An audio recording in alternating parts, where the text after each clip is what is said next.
Yeah, like it has like a.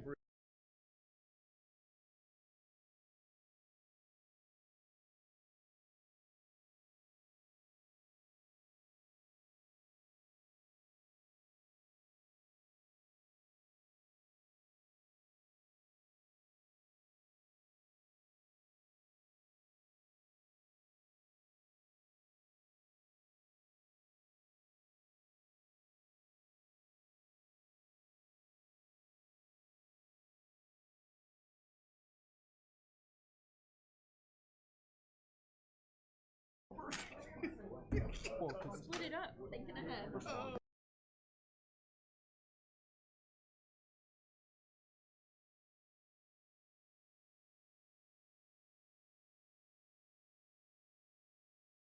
Yes, it is. Well, and that's what I'm saying.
Yeah,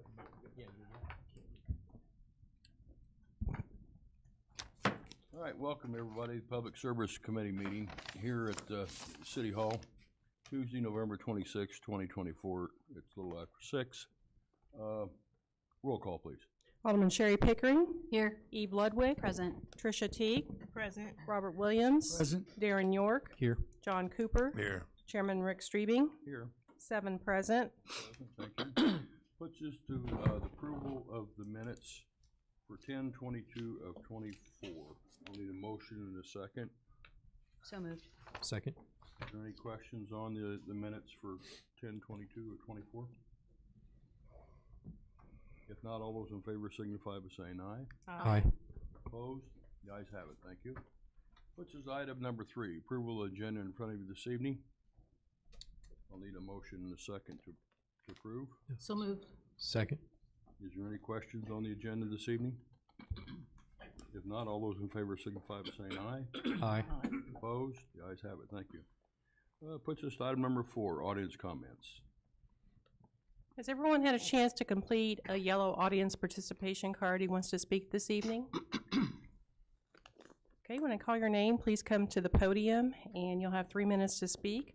Have Gail Brandon regarding the MFT ordinance.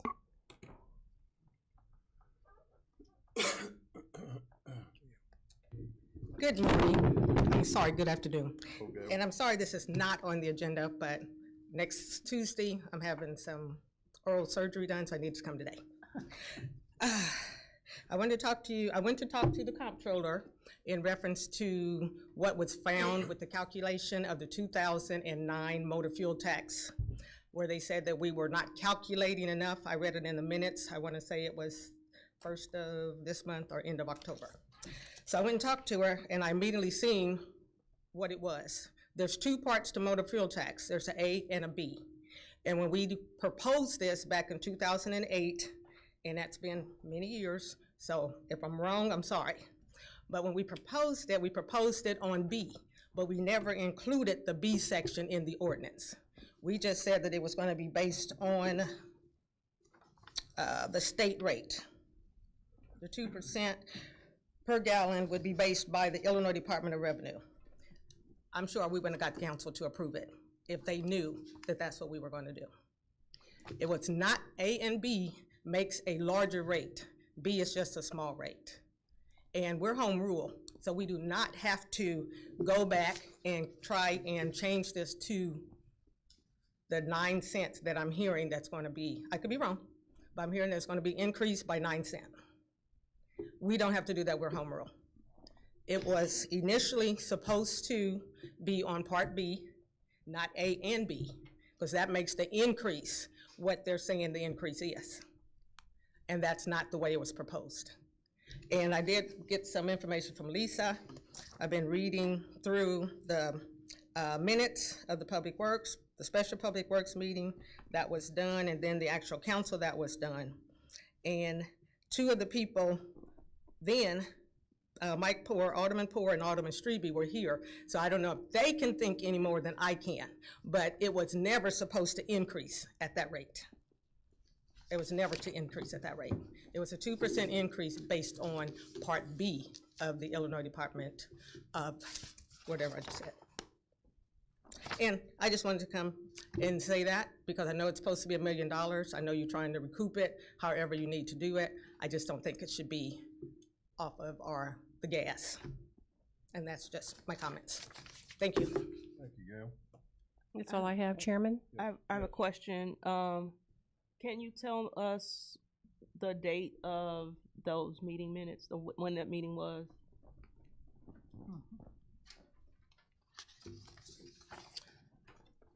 Public Works, March the 11th, 2008.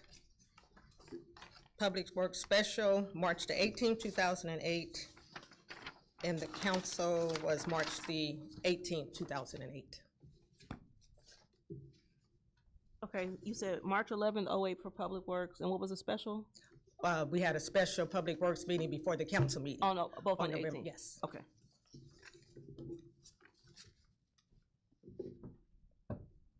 Thank you.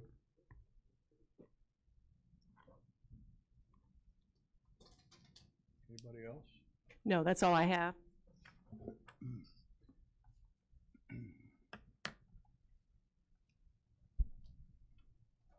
Anybody else want to speak to the group here this evening? All right, thank you. Chairman's comments, just wish everybody a happy Thanksgiving. What's number 6, April, the approval of payrolls for 11/22/24. I make the motion to approve and dispense with the reading and ask for your approval. I'll need a second, please. Second. Is there any questions on the payroll? Not roll call, please. Alderman Cooper, Yes. Pickering, Yes. Ludwig, Yes. Teague, Yes. Williams, Yes. York, Yes. Strebing, Yes. 7 yes. Yes, thank you. Which is item number 7, approval of vouchers payable for 11/26/24. I'll make the motion to approve, dispense with the reading and ask for your approval. I'll need a second, please. Second. Is there any questions on the vouchers payables? If not, roll call, please. Vice Chairman Pickering, Yes. Alderman Ludwig, Yes. Teague, Yes. Williams, Yes. York, Yes. Cooper, Yes. Strebing, Yes. 7 yes. Yes, thank you. Which is item number 8, city clerk's report, Lisa Munson, and her items of information. Ms. Thank you, Munson? Chairman. We've been working on the annual meeting schedule for all of the boards and commissions and the city council and the public service, public works meetings for 2025. We've also been working on the annual FOIA directory. And I'll also probably have some comments later in the meeting for the liquor ordinance. That's all I have for now. Any questions from anybody? Ms. Munson? Thank you, dear. Thank you. What's this number 9, community relations, Renee? Rhiannon, Office Administrator, items of information. Hi, everybody. The only major update I have is with the Arts in the Alley. We did not receive either of the grants that we were anticipating receiving, so we're kind of closing down that program up at right now since we don't have the funds with it for it. Although we will be picking up on Angel Alley, so we can still increase the art and culture in downtown and kind of still have that art piece that we originally discussed. Other than that, our Night of Lights parade is next week, so make sure you come out. We have over 50 floats registered so far, so it should be a good one. And that's the 6th, right? Yes, sir. Yep. Thank you. What time is that? What time? The float should kick off right at 6, but I don't know if I'm sure you've been down to the floats before, but it fills up quick downtown. So if you want a good spot, get there early. Right, thank you. Thank you. What's this item number 10, finance? Lisa Sweeten is controller. 10A is an ordinance implementing a municipal grocery retail's occupational tax and municipal grocery service occupation tax for the city of Danville. I'll make the motion to approve and dispense with the reading and ask for your approval. I'll need a second, please. Second. Is there any questions on this ordinance? Go ahead. Before we discuss this, I'd like to go back to that gas tax. I mean, this is all new to me, so explain what's going on with that. With the gas tax in Yeah. particular. So when the ordinance was passed in 2008 and the original computations were made in 2009 to implement the tax, it was written in such a way that whatever the Illinois state gas tax was for the year, that 2% of that would then be added to the city gas tax.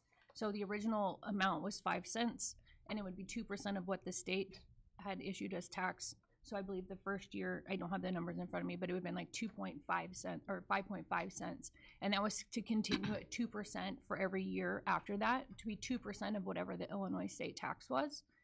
The calculations were being made on Part B only of the Illinois gas tax and not Parts A and B. So there's 2 parts to the Illinois tax and only one piece was being taken into account. Are we trying to recoup that this year or what? I've had a call from a couple of people saying that, is our gas tax going up quite a bit? Correct. We're making ourselves compliant with the ordinance And how that much was is originally that? written. And how much is that going up?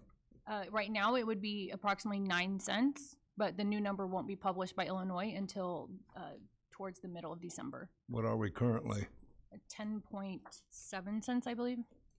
So you're adding 9 cents to that 10? Is that what you're saying? Correct. As of right now, it looks like the gas tax at the end of at on January 1st would be around 19.9 cents. I'm not supporting the vote for this, I can tell you that much right now. I don't understand why we're going after that all at once. I've got a problem with that. Gas is high enough, and here we are wanting 9 more cents. I mean, can somebody explain that to me? The bottom line is we have to follow the ordinance, and it doesn't matter how things were discussed or what they were talking about or even what the intent was. Unfortunately, we have a law on the books. We hired a company to review all of our revenue streams. They found that we were not properly calculating this tax. And so now we have to calculate it properly. It's not us all of a sudden going after something. It's not us wanting to raise something. It is us following the ordinance that was enacted 15 years ago. But as a home rule, we can change that, can't we? Eliminate it or something? I mean, I think we can. You could change that, but what I would tell you is you definitely don't want to eliminate it because the local motor fuel tax is half of the money that we receive every year to fix roads. So you wouldn't want to eliminate it, that's for sure. But we can stop the 9 cent additional, can't we? I mean, surely there's a way we can stop that because unless everybody else wants to do it, I'm not. Well, part of the issue with that is that it was found by a third party that we had hired. So regardless of whether we raise it or not, which we by raising it is just making us compliant with the existing ordinance, we're still paying them a settlement fee for finding the difference. So we still have a settlement payment to them regardless. Well, so be it, in my opinion, and I have everybody else's opinion on it, but I will not support that at all. I'd go with somebody else. Ms. Teague? So I have a question about this discussion item, but I will also speak on what the topic is on the floor. The settlement payment that we have agreed to is over $1 million, is that correct? Correct. The other question that I have as it relates to the ordinance on the books, and obviously there's minutes that we have that are available. Is the audio from those meetings also available? No? No, Okay. we were using cassette tapes at that time. Okay. But if the council wanted the minutes from those meetings that you have, how do we get access to those? I can email those to you. That would be great. Because I would like to be able to go and at least read the minutes that our former comptroller brought to our attention, to be able to get an understanding for myself and be able to be educated about the decisions and the mindset at the time. And obviously it sounds to me like we're in somewhat of a conundrum, because one of the things that I brought up when this particular topic first came up was we're going to raise our taxes so much that people won't want to buy gas in the city of Danville unless they have to. And there are some people who don't buy gas in the city of Danville already unless they have to. Because in 2008, we didn't have the technology that we have in place right now. And the technology that we have in place right now gives a person the ability to see how much exactly gas is from point A to point B and all points in between. And they can make their decisions and their plans about where they buy gas based on the cheapest gas between here and wherever they're going. And the thing that I said when this came up was we could be pricing ourselves out of the market. And even though that there's always going to be people buying gas, it'd be a whole lot less gas being bought in the city of Danville if our gas is at least 10 to 15 cents higher than everywhere else, especially considering that people drive a whole lot further for a whole lot less when it's only like a nickel difference. And if the places that you are going happen to take you more than 5 minutes east or more than 5 minutes west, then you'll probably make the decision that, you know what, to save myself 10, 15, 20 cents a gallon, I won't buy gas in the city of Danville just to avoid paying all of the additional money. And that doesn't mean, which was brought up at the time, that there still won't be gas sold at the city of Danville. I just think it becomes, we start to do a disservice to ourselves and doing more of a service to people in the neighboring counties by having citizens regularly choose to buy their gas elsewhere when they're leaving our city because they know that they're going to save 15 to 20 cents. So that's what I have to say about that topic. Now, as to the topic that's actually on the agenda, do we have,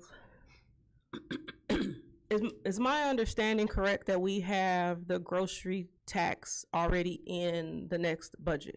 Correct. Do we have an alternative budget prepared without the grocery tax? No, we do not, though we have discussed items that would need to be removed from the budget if it was not passed. Do we know what those items are, or is it just conjecture at this point? It's conjecture, but a lot of the extra funding right now is going towards police squad cars and mowing. So Okay. it would be cuts to those funds first. Okay. And is it my understanding also that we, obviously, I know we'll be voting on this particular item as a full council next week. We will also be expected to vote on the budget next week? Is that correct? Yes, it's on the agenda, but if the grocery tax is still an item, then it would be, I would expect it to be tabled until we have that resolved. Okay. Those are all my questions. Thank you. Anybody else have questions? Yes. Well, this 1% tax, first of all, I thought if it was gonna hurt anybody as far as buying groceries or medication, I would be absolutely against it. But, you know, it's 1%. How many people are gonna go out and, if we don't pass this and we take the 1% off, how many people do you think are gonna go out and look at their grocery bill and say, oh my gosh, look what the city of Danville saved me? They're not gonna notice. It might be $1, it might be $2, they're not gonna notice. But we as a city can lose up to, and maybe more, maybe less, $750,000 a year if we vote this down. So I feel that this is gonna help our city out and help the people in the city more than it would if we let it go back to the people, which wouldn't be that much. So I'm in favor of this ordinance. Any other questions on 10A's ordinance? Roll Well, call. and again, I'm not supporting both these, and I'm probably not gonna support either one of them, but that gas tax bothers me, and I somehow I'd like to put that on an agenda sometime where we can discuss that further, where we can approve or disapprove of it. There's nothing to approve or disapprove. It's already a law. The only thing that you could do is propose to repeal or change it. And if you have language that you would like to suggest to repeal or change it, then we would be happy to receive that. So because if somebody's there, this wasn't an accumulated tax, we're just gonna go after it all at once. Is that what, I mean, is that what I'm reading into this? I'm not sure what you're asking. Well, we're at a dime right now, right? So cause of an error, it should have been 19 cents apparently. Where does the 9 cents come in from? That would have been the accumulated increase that was missing each year. Yeah, so we're talking about how many years? 15. So we're going after a 9-cent gas tax on an error that happened 15 years ago. I think that's where I've got a problem with. I mean, why don't we just go back to where we were with it and then gradually increase it instead of going after it all at one time? Can we do that? Back, I guess I'm confused. Well, Back I'll to start. where? I mean, the gas is right now is 10. I guess we're getting 10 cents. Instead of going after that 9, can we go after the 1.25 or whatever percentage it was supposed to be?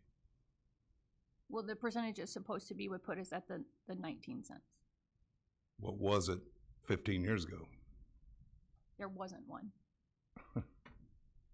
So 15 years ago, they instituted a local motor fuel tax. It began at 5 cents per gallon plus 2% of the annual Illinois motor fuel tax. That's the way it was written. So it was 5 cents plus. And that's where it started in 2009 was 5 cents plus. But we didn't collect one of them, right? Correct. Why are we going after all of it at once is my question. Why can't we start now and start all over. Pretty much what I'm saying. You know, and what you're making a point that 1%, yeah, it isn't that much. I agree with you on that, but boy, you could do that, and then you're doing this 9 cents on gas. You're keeping, this is a senior town. I mean, people are living on Social Security. It's pretty tough to swallow all this stuff. In respect to the grocery tax on its own individual Well, I topic. understand that, but we're I going after understand. 2. But, right, I understand your frustration with the local motor fuel tax. I respect that. On the grocery tax, when we say it's a senior town, when we talk about the grocery tax, it's everybody who buys groceries in Danville. It's not just the seniors that live in the city. It's people who come up from Georgetown or Westville, people from Oakwood, Covington. Everybody who's coming to Danville to go to our Walmart or our Meijer are paying that 1%. So it's actually relieving that tax debt off of the citizens that live within Danville, because realistically, the alternative is a tax levy, and that punishes the people who live in Danville because we didn't want to tax all of the people who come to Danville for groceries. Well, I get it. I mean, when I first came into this meeting, I was all for all this stuff, and then I get a 9-cent tax on gas that I got a problem with. And I think everybody in town would have a problem with it, to be honest with you, but I don't know why we have to make up for it all at once. I mean, 15 years ago, if the ordinance stated we're getting such and such, why don't we start it now instead of making up for all the time we lost? Can we do that or can we not? Start all over with that 1 point or whatever, that 2%. You would have to completely rewrite the ordinance and pass a new ordinance, or repeal the existing ordinance and pass a new ordinance.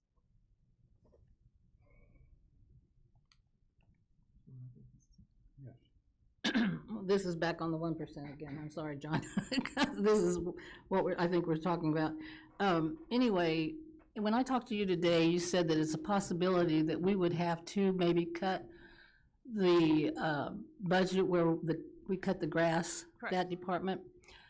And I think all of you are gonna know how many times we get called about grass that isn't cut. If we cut that department, we're not gonna get that grass cut like we are now. So I think we need to think about that too. Vice Chairman, we added, Right. because of the complaints that we all received from our constituents, we added additional resources Correct. to address that issue so that we can hopefully keep our town looking even better, you know? So I'm concerned not only about what do we have to cut now, but what will we have to cut next year? Because Right. this is a one-time thing. Right. You know, what are we gonna not be able to provide for our citizens on a regular basis? What are we not gonna be able to provide for our departments that provide the services to the citizens on a regular basis? You know, last year, because of budgetary issues, we didn't have any police cars allocated in the budget, you know. We come from a place when we started 6 years ago where literally we had vehicles breaking down in pursuit, you know, where we had officers getting out of cars with, you know, yellow marks on their uniforms because there was styrofoam sticking out in the seats, you know, and I don't think we can afford to go back. And like you said, if we were, in my opinion, if people weren't already paying a grocery tax and we were trying to add one, I would be frustrated. I would not be in support of that. But for folks to continue paying something that they already do, and especially since it's such a small amount, you know, like I said, if you spend $250 a week on groceries, that's $2.50 a week. I don't, but I know lots of people all the time who go and get coffee and drinks through, you know, and things all the time that are far more expensive than that. And my thing is, what will the people as a whole lose out on if we're missing $750,000 from our budget every year that we're not going to be able to continue providing for them, or that we're going to have to reduce service to them? That's my longer term concern. It had come up in a conversation about administrative burden, and I did want to call out that when I was writing the ordinance and looking at what Illinois said, they're actually going to continue to collect it and give it back to us. So we actually take on no administrative burden, and the taxpayers, so the grocery stores, would also have no burden because they would continue the practices they already follow. So nothing changes for anybody. It just keeps going like it has been. Doesn't make sense to me either. Anything else on 10A? Yes, Vice Mayor. I know one of the things that's been said in support of this tax is that it's only $1 for every $100, or if you spend $250, it's only $2.50. I just did a Google search on the poverty rate in Danville. And the definition of the poverty rate is anybody whose household income is below the federal poverty threshold. 25% of our city is considered at or below the poverty rate. So for 1 out of every 4 of us, that $2.50 a week is the difference between, oh, you know, I'm checking out and, oh, my bill added up more than what I can afford, so now I got to take something off. And even though they're already paying it now, I think the difference becomes, oh, I'm checking out and my bill comes up and now I get to keep everything on because we actually take the $2.50 off the table if we don't do this. And I think a lot of us are sitting here are privileged enough to be able to say, we don't have to make those decisions. I remember being a low-employed college student who did have to make those decisions and go, okay, I'm in the grocery store and I'm adding up what I can and can't afford to get this week. And so, yes, for those of us who can afford to go to the grocery store and get what we want, or, you know, say, okay, I'm gonna cut off a cup of coffee, especially as much as coffee is that you don't make yourself. I get that, but everybody in this city is not privileged. In fact, according to the statistics, 1 in 4 of us does not have that privilege. And so I think we need to take into consideration that everyone in this city does not have the same privileges that everyone sitting here does, and that the decisions that we make are for them too. And in some instances, it's okay, and in some instances, it might not be. And so we can't just brush everyone with the same broad stroke and assume that everyone looks at everything the way that we do, because we represent everyone.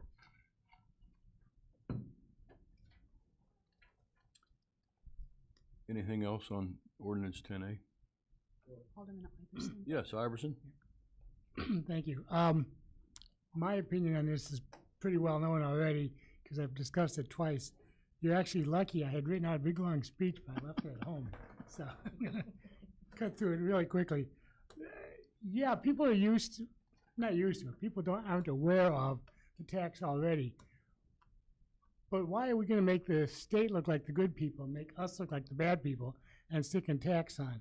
Because not everyone's going to look back at this and say, oh, we have paid for it already. It's a better opportunity to say, we don't have to pay for it anymore. And $750,000, yeah, it's a lot of money. And first time I was here back in the 80s, that would have been a huge amount of money. But we got a $70 million budget now. Surely we can find $750,000 that's not going to be that painful to the people. And we talked about gas tax. I have to agree with John and Tricia that it doesn't have to go up all at once. It can go up 2 cents this week, this month, this year, 2 cents the next year. Phase it in rather than dropping in that amount of money. But I didn't come to talk about that one, so I don't want to confuse the issues.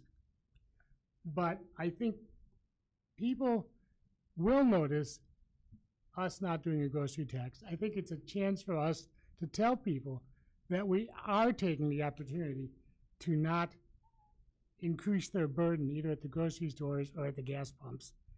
And I hope that all of you, the mayor asked me when I said this a couple of weeks ago, he said, come back with ideas and how you can do 3/4 of the budget of $1 million. And I did go through the budget in depth, which by the way is fascinating reading. It's, Budgets are not exciting, but they're interesting and they're important. And as I looked through it, I thought, well, there are places that I could bring up, but is it really fair for me to come out in a public meeting and talk about specific people and specific programs? I didn't think that was the right thing to do. I don't think it's blaming or pointing towards certain places as ones to cut, but I'd be glad to do it with someone in private and discuss things. So anyway, that's my feeling on it. I know I've been beating this horse for weeks now, but I just hope that at some point you'll agree with me enough that it's our chance to actually do some good in one opportunity. Not a lot, but any little bit helps. Vice Chairman. Go ahead. We're talking about a budget. We have to pass a budget. So if we're going to talk about removing $750,000 out of the budget, then you have to be able to willingly publicly say, these are the things that I need to cut. When I was an alderman, I got a lot of flack for it because I offered specific cuts. But at least I offered them. If we're going to take away that amount of money out of the budget, then we need to know specifically what it is that you want removed. The thing is, it's gonna come out anyways, one way or another, because the administration doesn't have any recommended cuts. So quite honestly, any cuts that are suggested to be made will be attributable to the alderman, because we don't have any suggested cuts to be made. So, that's the concern. You can't take away money and then say, we can find this. We have to know where it's to be found. Mr. Rue, you had something? Yeah, I just wanted to make a quick note. So I understand both sides and totally understand the argument. I just want to make sure that I'm doing my part to make sure that bringing some sort of educational material. So a big part of what I do and what my focus is asset management. And so as I look through our assets, and I'm working on a much bigger plan to hopefully bring to you guys here within the next year or two. This is a major undertaking in what we're trying to do, but get a plan put together for every single asset the city owns: parks, streets, roads, curbs, sidewalks, everything. What I find is every single area we're underfunding on so many accounts. And so what happens, and a big part of this would be like, okay, police cars. If you don't replace the police car, it's easy to say, okay, yeah, like we'll just replace them next year. Well, the problem is next year we have to replace other ones, and so there's a replacement schedule that has to happen. And if we don't spend the money this year, you're just tacking it on to sometime down the road. And now we can defer and we can defer and we can defer, but eventually, as the mayor said, eventually you get to the point where you haven't kept up with your replacements and stuff starts failing. And that happens with every single asset, whether it be a curb, a storm sewer, a sanitary sewer, whatever. If you defer the maintenance, although it may not, it may not come knocking right now, I mean, whether it be 5 years, 10 years, 20 years, 40 years down the road, eventually we're sticking someone else with that burden. So I'm not saying that, I'm not trying to make any statement. I just want to make sure that I'm trying to do my best of educating so we make decisions knowing all of the facts. And so that's the other side of it, is when it comes to asset management, we need to make sure we're getting ourselves to either funding levels that fund the assets we have, or we need to look at cutting assets, one or the other. That's the only way we can keep up and manage things properly. Yes, Mr. York. And I agree with Director Rui, because that's exactly what has happened with our sewer systems.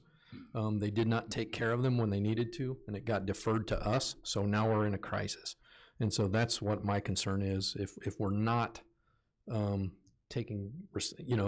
following a schedule and supporting and replacing things like we need to, it's going to fall on the aldermen in the future, and we're putting them in a crisis for the grocery tax is what I'm thinking about. And specifically about, he's saying that he's working on his assets. He has just the equipment for public works is worked out, and they're $6.5 million behind in maintenance on their fixed assets. So whether it be replacements or mostly replacements, I would say at this point. they're $6.5 million behind. So we're already so far behind on that work that we're just continue to dig deeper. And we talk about, you know, the sewer infrastructure. Local motor fuel tax goes directly into 107, which is the infrastructure, you know, maintenance fund. So we reduce that. That's another $750,000. We don't do it. Let's say we didn't do it right now and fix it. That's $750,000 we're not putting into infrastructure immediately. And so again, now sewers are even further behind because that's another $750,000 we're not putting there. Yes. And equipment is not getting cheaper. No. We just paid for we voted on a dump truck that was $1.5 million, a fire truck that was $1.5 million. Exactly. You know, 10 years ago, they would have been a fraction of that cost. It's only going to get more expensive. That's what my concerns are as well. When you look at maintenance costs on, like, just since squad cars came up, remember, we cut the squad cars out of last year's budget completely. So we didn't have any replacements. Our maintenance costs, we've already noticed a huge increase in that, as well as consider, you know, a squad car that has 150,000 miles on it is like a regular personal vehicle with 350,000 miles on it, because hours motor time and on time. We thought, well, we can beat that by getting, you know, hybrid vehicles that rest the motor. But without a budget now, trying to catch up and spending the extra money on that is almost impossible. And we are literally 1 year away from being where we were when we started 5 years ago on this. You also have to look at 5 years ago, we had an officer driving a vehicle and tire flew off. Luckily, he's a very good driver and competitively drives, and it was just the right officer, and he was able to control the vehicle. It was a left, I believe it was a left wheel, which pulls you into oncoming lanes. Just the loss alone, knowing that we're driving vehicles that have 150,000 miles plus, running these cars 24/7 without having any down or rest time for maintenance. You think $750,000 is a lot. We can run into, you know, personal injury and loss to members in the public that could make that look minimal. So we got to be careful on that. No one wants to spend any more money than what we want to, and our budgets are very lean as they are. Vice Mayor Teague? My question is, as it relates to I was looking for the budget on the website. I had problems finding it, so then I just searched for it. What I searched for, I found draft 1. Is draft 2 available on the website? It should be, yes. I can't, okay, I'll go back and see if it comes up. I'm not seeing it in the first page of results. The first thing that comes up is 25-26 preliminary draft, budget draft 1, dated November 6th. They may not have changed the title of it. But you sent draft 2 last week, right? Yeah, I sent draft 2. I meant that they may not have changed the title on the website. Is it when you click on it, is it the right version? No, it says first draft, Okay. November 5th. Yeah, they were supposed to have updated it. So, okay, because obviously I don't have, you know, all 158 pages memorized. I was trying to look for something specific, so I don't really have a comment that was really. Are you looking for draft 2? Yes. On the website? Okay, so are you on the city website? Yes. Okay, so go to departments, and then go to public affairs, and then there's a finance button. And then if you go to budgets under that, am I going too quick? No, you're not. Okay. And then it should be right there at the top. Okay. It is. Oops, it is there. It did not come up on the search results. I don't know why, and I would not have found that. But thank you. So, because I was clicking government and I was clicking around and I got frustrated and it just searched for budget. Okay, thank you. I don't have any other comments right now. All right, if no other questions, yes. I was just wondering what amount of money does the city of Danville receive from non-residents from this tax? Do we know a percentage? For grocery tax? Yeah. No, we wouldn't. It just comes in our general sales tax. Okay. But you have to consider it's everybody who comes to Walmart. So if you're in the Walmart parking lot, a lot of Indiana plates in there, people coming over. People, we know that everybody from the surrounding towns comes and shops in Danville. I even said last time at the meeting, I don't live in the city limits. I live right outside city limits. So I don't pay property taxes for Danville. But I do my grocery shopping here. I buy my gas here. You're getting all that tax from me. So I feel like it's a lot easier to do it that way than to ask just the people who own property in the city. Yeah, to I do foot that think the bill. importance of this tax is that it does generate revenue from people that come from outside of Danville. And we don't have a lot of other taxes that do that besides motor fuel tax and others. But Agreed. I don't know. That's my opinion. Vice Mayor. You brought up a point that I thought of as I was going through the agenda. So this tax, the 1% grocery tax, shows up as general sales tax. Does the motor fuel also show up as general sales tax too? Where does that show up? It shows, it comes in line 1, and Fund 107, under home rule, gas and diesel tax. Okay. It's line 46164 in the budget. Any other questions on 10A? If not, roll call, please. Alderman Ludwig, Yes. Teague, No. Williams, Yes. York, Yes. Cooper, Right now, I'm a no unless we can repeal that gas tax, so no. Pickering, Yes. Streebing, Yes. 5 yes. I guess, thank you. Puts us to 10B, items of information from the comptroller. B1 is the 2024 cash flow and budget performance report, and B2 is personnel month report. Ms. Sweeten? Currently, we are finishing up our audit for the fiscal year 2024. CLA has completed their field work in the office, and we're just supplying them some documents. At this time, we're waiting for the bank reconciliations to be completed so we can complete that, tie out that audit. Otherwise, we're just focusing on the budget and getting into the next year. What would you say on the last, On the audit, yes? we're waiting for bank reconciliations, and there's a few other items that they're tying out to get the audit complete. We're hoping to have it by the end of the calendar year. Thank you. Any other questions for Ms. Sweeten? Yes, Vice Mayor?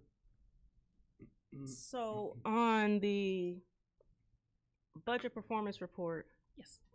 actually, I'm sorry, I'm not gonna ask that one. Because I'm going back to the line item you said about the motor fuel tax. Yeah. So when I look at your 10B1, because I was trying to find it on this is where I was looking for it for, and not in the budget.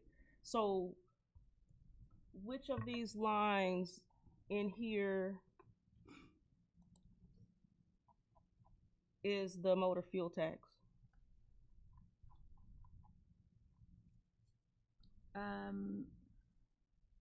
It won't show It's up- not, because it's not This is general general fund. fund only, Got yes. you. Okay, that's why I couldn't find it. Thank you. Now, my question on the budget performance report, is, well, I gotta get to the bottom. Okay. We are, if I'm understanding this correctly, and I'm just looking at the very bottom under revenue totals and expense totals, so then the general fund total. So our general fund adopted budget had a $785,000 deficit, correct? Correct. And then our amended budget has a $3.8 million deficit. Correct. And year to date, we are at just under, well, I'm not exactly sure. So our year to date, so budget year to date, which line should I be looking at in terms of to see where we are? Is it the budget year to date transactions? Yes. So then we are actually operating at a 3.7% in the positive.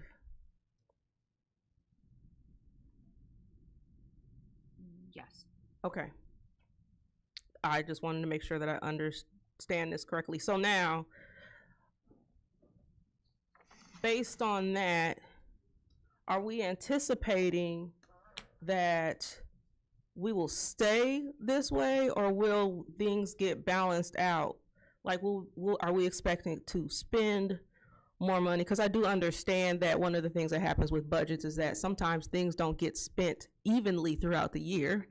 They get spent when they occur, or they get spent where they're, a big lump sum could be projected at a certain time. So should we be feeling comfortable about this 3.7, or especially considering that our budget actually was at a deficit? I feel comfortable with this only because I know that the loading, like you said, the spending is kind of based on budget. We spend up front, so all the budget items, like the equipment purchases and all those have been made, and other purchases that we have that are coming up have been encumbered. So the spending piece is very front loaded, and the revenue is even loaded throughout the year. So I feel good about that number. Okay. Thank you. That's the only question I had. Anybody have any other questions for Ms. Wheaton? Thank you very much. Thank you. Puts us to item number 11, Aaron Marcotte, our Fire Chief. 11A is a resolution accepting North Fork Southern Community Service Grant Award and Budget Amendment for FY 24-25 Fire, line item number 22. I make the motion to approve and dispense with the reading and ask for your approval. I'll need a second, please. Second. Is there any questions on 11A? Not roll call, please. Vice Mayor Teague, Yes. Alderman Williams, Yes. York, Yes. Cooper, Yes. Pickering, Yes. Ludwig, Yes. Strebing, Yes. 7 yes. Yes, thank you. Puts us to 11B, items of information and the monthly status report. Chief? So you have the report. Just over the last month, we did promote Tyler Turner to lieutenant, filling all the officer positions. We did a little small push for the smoke detector program, and we were able to do 62 smoke detectors over the last month, which has pushed us past last year's total installations. So that was kind of a nice bonus for that. Our probationary firefighter Rachel Finner, she graduated Fire Academy. She's finishing orientation with us, and she'll be going to EMT school over the next 3 weeks, and we plan to have her on shift by the 23rd of December. We've also repartnered with the Urbana Fire Department and put some of our members on their technical rescue team. So what that allows for us to do now is we can get reimbursement for all that training that we send our guys to. And we can also kind of share resources with Urbana, train with them and things like that. And those, so if you think technical rescue, and Urbana has a building collapse segment to their team. So we now get access to those shared resources and things. So the idea is we'll train with some of them, and then some of them will train with us. And but again, for us financially, it helps us get reimbursement for all that training that we send those guys to. So school drills are mostly complete. The inspections, everybody's wrapping up their final inspections to meet their targets and stuff for the company inspections this year. And we received the Genesis battery operated extrication equipment that you guys authorized a few months back. It's awaiting the aerial. We had a meeting on Veterans Day about the aerial. They're still trying to correct things on it. We're down to about 6 items to be done, mostly paint issues at this point. They did resolve the ladder issues that it had. So we are hoping sometime soon. It's just a matter of the paint.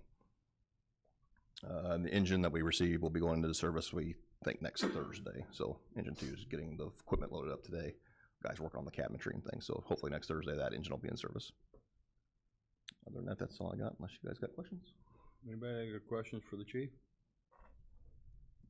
Thank you, Chief. No, I'm sorry. It's okay. You were already starting to talk, and I put my hand No, up. go right ahead. Go right ahead. What type of push did you all do for the smoke detector? Just a lot of social media advertising, things like that. And it just really got the phones going and got people calling in and stuff. So How quickly, well, actually, is your inventory of smoke detectors depleted, or like, do you continue to get new inventory as you put detectors up? So the way the program works is we get 20 at a time, essentially, from the program. So, but when we install one, we'll come home, put it in the computer. That'll trigger the whole mechanism. So they kind of automatically send us some as we deplete those resources. They just kind of keep going. So, is there a limit to resources that are available to us? Nope, there's just some conditions. So technically, we're not supposed to put them in rental facilities. That's supposed to be on themselves. So it's homeowners, elderly. There's no limit to how many we can put in a home. So we try to comply with the law now, which is every bedroom, every level, and things like that. So every bedroom? Yeah. I did not know that. It used to be every 15 feet of a bedroom. Now it's every bedroom, every level of every home. So. And part of the reason why I'm asking this question is because obviously we're at the time of the year where people are using a lot of space heaters. There's a lot of increased possibilities of fire incidents based on how people are using things that could cause fire. And so it would seem to me like now is the time of year especially that we would want to push smoke detectors out. And I'm just now finding out that like my house is not compliant because there's 3 bedrooms but only 1 smoke detector. Is there anything that we can do to, obviously what you guys are doing is obviously working and is working great. Just wondering if there anything more that we can do, because any loss of life as a result of a fire is one too many. And just, you know, hoping to make sure that we can do our part to help our citizens prepare for the winter and hopefully prevent, you know, fire incidents. Yeah, one of the things we're looking at, it won't help this winter, but we've talked about, we learned about a program, like, I know when they're giving the kids the backpacks at the school time, one idea would be to throw a smoke detector in there, maybe partner with like some of the places in town that would be willing to supply smoke detectors for that reason. So that's like an idea we've had. Other than that, just like just the push and things. The only other thing would be to fund some version of us purchasing those things, right, to get more on hand and to do more. You can sometimes write grants, right? That was part of that study that we had hoped to get about that community risk grant, which we know we have a problem with the smoke detectors in this community. So if we can get to those accesses, then just grant writing in general to try and maybe do a blitz or some kind of thing in the neighborhoods. How many do you typically have inventoried at one time? Like, is there an average number that you typically might have? We have about 20 on hand at any given time. And like when we order them, they come pretty quickly from the program. Okay. I did want to give a tip. Sorry. It was Thanksgiving Day is the #1 day for cooking fires. So just help all the new families that are trying their first Thanksgiving dinner and everything like that, and just be mindful of what's going on. So that is our #1 day for cooking fires. So other than that, have a good Thanksgiving. Yep. Any other questions for the chief? All right. Thank you, Chief. Which is item number 12, Human Relations Sandra Finch, Administrator. Items of information and monthly status report. Sandra? Good evening, everyone. For the period of October 22nd through November 18th, the office handled 18 complaints, which consisted of 2 police complaints, 3 employment complaints, 3 complaints against other city employees, 3 housing complaints, and 1 public accommodation complaint. From previous cases, I still have 2 police complaints, 2 employment complaints, 1 complaint against other city employees, and 1 housing complaint, which is a total of 18 complaints. You have any questions in reference to the complaints? I just want to add that, again, the deadline for submitting application for the MLK Scholarship is December 6th. And our celebration is going to be held on January 20th. We have decided, again, not to have a banquet. We're just going to move forward with the community service, which is going to be held at St. James United Methodist Church. It's going to start at 11:30. You'll have more information at the December meeting about the speaker for the event. Do you have any questions? Thank you, Ms. Finch. Thank you. What's this item number 13, Informational Technology, Item De Silva, Chief Technical Officer. Has a resolution accepting intergovernmental agreement between the City of Danville and Vermillion County for imagery capturing of geographic areas with the corporate boundaries of the City of Danville from Eagle View. I'll make the motion to approve and dispense with the reading and ask for approval. I'll need a second, please. Second. Is there any questions on 13A? If not, roll call, please. Alderman Williams? Yes. York? Yes. Cooper? Yes. Pickering? Yes. Ludwig? Yes. T? Yes. Streebing? Yes. 7 yes. Yes, thank you.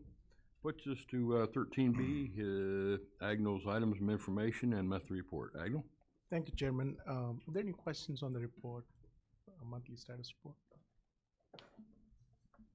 Okay, just a couple of updates. Our team has been working, trying to figure out, we got a lot of projects coming up here in 2025, 26, so we're putting a plan together for those projects. Just a couple of other things. I just completed my master's in cybersecurity engineering, And Yay. also got. Congratulations. Good. Thank you. Thank you.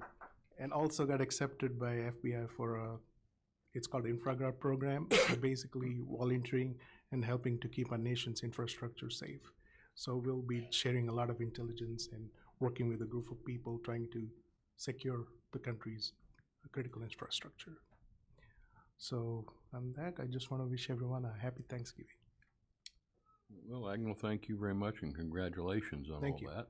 Thank you, Chairman. We have one of the premier technological defense minds in our community. We are so blessed to have Agnell and his team. He does a tremendous job for us. People have, I think even those of us who work with him have no idea how hard that man works. We appreciate you. We're talking 60, 80 hours a week that he gives to make sure that our infrastructure is safe. So we appreciate you very much, Agnell. Well, him and his whole office, believe me. That team, Yeah, they work yeah. their tails off. Yep. And couldn't do it without all your support. And thank you. Any questions for Agnell? Thank you, sir. What's this item number 14? Leon Parker, Corporate Counsel.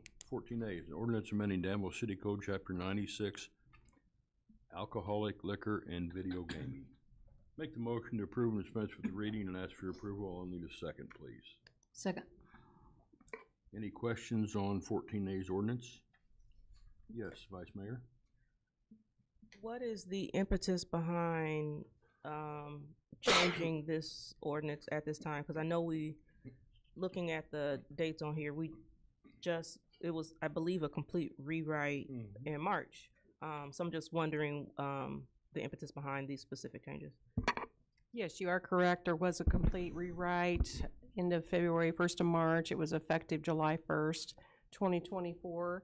And since then, we found some things that need cleaned up and a couple of things that need to be added. We can go over each thing if you would like. The biggest thing I believe that we added, it's not really anything new. It's for the video gaming operator. They have to receive a license as well. And we had just put a little section in there. Sorry, I can't look at you when I'm talking into the mic. I feel like I'm being rude. So we put a section in there for the requirements of that application. And let's see, I sent an email. Let me see if I can find the page number. Page number on that is 23 and 24. And let's see. Most of the other is just, like I said, cleaning up. We wanted to also explain a breakdown when someone gets a VGH license. That's for a video gaming hall, because they have to come in and get a liquor license and then go to the state, get the state liquor license, and then get their gaming license from the state, and then come to the city to get their city gaming license. So they will pay separately. We don't make them pay the full $2,100. That is on page 43. That's one of the last pages, but that was something that we just wanted to make a little more clear for everyone. They would make one payment for the liquor and then a second payment for the video gaming, but it's still just one license for a video gaming hall. And we also made a change for the licensed premises relocation. We had, I guess, just inadvertently not put the same language we had in our previous liquor ordinance. That is on page 26 under restrictions on licenses. I don't know if the mayor wants to talk on that at all. It was basically just to clean it up and to add that language.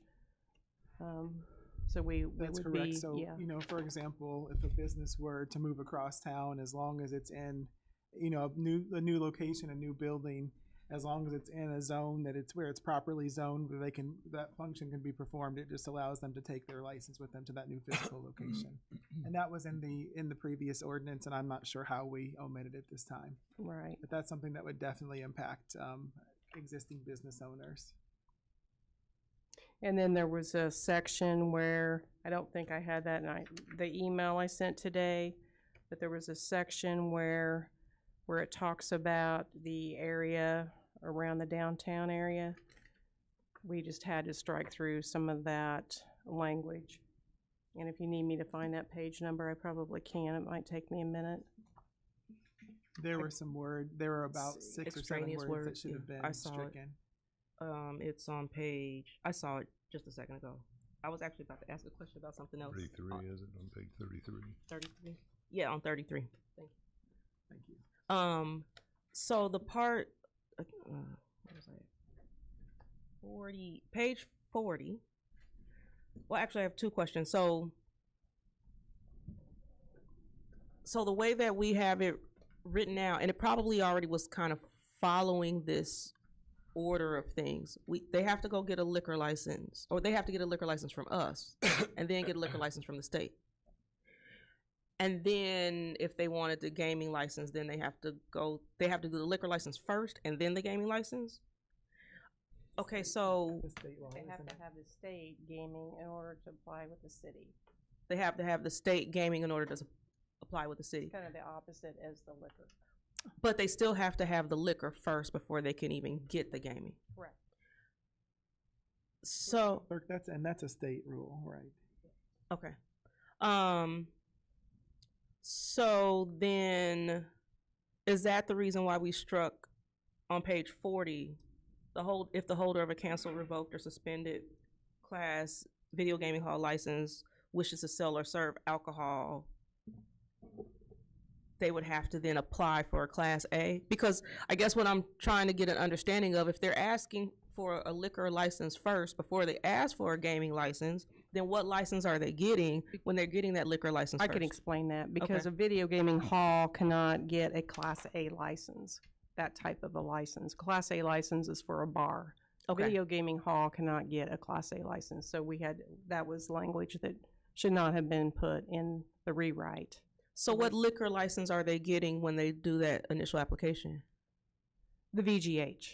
So there's a VGH liquor license. For some reason, this was under, if for some reason the holder of a canceled, revoked, or suspended Class VGH license wishes to sell or serve alcohol on the premises, like if that's all they want to do is sell alcohol, they could get a Class A license. Well, that's incorrect, because a Class VGH licensee cannot apply for a Class A. I mean, they would have to totally not, they couldn't like transfer to a Class A. They would have to just totally reapply for a Class A if they just wanted to sell alcohol only and not have gaming. Does that make sense? Yes and no. And I ask that because if we are giving them a liquor license, they're getting a VGH liquor license? Yes. Then what type of license are they getting when they get the gaming license? Is it a GH license? It's still part of the VGH. It's just what we're allowing them to do is pay at 2 separate times, because they have to first get the liquor license, and then second, they get the video gaming license. But it's called. I mean, we call it video gaming license, but it's basically, it's still part of the VGH classification. I think the confusion, and I even say it sometimes too, because the previous ordinance, we had a liquor ordinance and a video gaming ordinance, and now we just have one. And we used to have an entirely separate video gaming license, and now it's all just one license. It's either a video gaming writer or it's a video gaming hall license. And the video gaming hall license is just for liquor and video gaming. And then like the Class A, they have to get a writer, video gaming writer. Okay. So it's still $600 for video gaming. But with the VGH, that is the only class. What we do when we issue, like let's say they come in, someone who applies for a VGH, and they pay $1,500 for liquor, we issue them a VGH license, but we say for liquor only. So they can take that and go to the state to get the state liquor license. Okay. And then when they get that and they apply with the Illinois Gaming Board, that might take some time. They come in and fill out a video gaming portion of the application and pay the $600. And then we, if we have any licenses available, then we would get that approved and issue that portion, and then they would only have one license. Okay. The first license would just say liquor only. The second one would just be VGH. Okay, thank you. Yes. Just John? clarification, VGH is those Debbie's and all them little ones, it's just gaming and only? Yes. Are we maxed out on them right now? There's no more Yes. licenses available? No, not on the VGH. Okay. We don't have any on the VGR either. VGR, what's that? Video gaming writer. Okay. Any other questions on 14A? If not, roll call, please. Alderman York, Yes. Cooper, Yes. Pickering, Yes. Wow. Ludwig, Yes. Teague, Yes. Williams, Yes. Streebing, Yes. 7 yes. 7 yes, thank you. Puts us to items of information for legal, the monthly report, and discussion of ordinance amending chapter 163 of the rental housing registration of the city of Danville Code. So, items B, monthly report. You have the numbers for the period October 14th through November 21st. I do have some additional modification. We had some additional numbers come in. If you look under total violations, the rental dwelling inspections is actually 73, and the rental dwelling re-inspections are 53.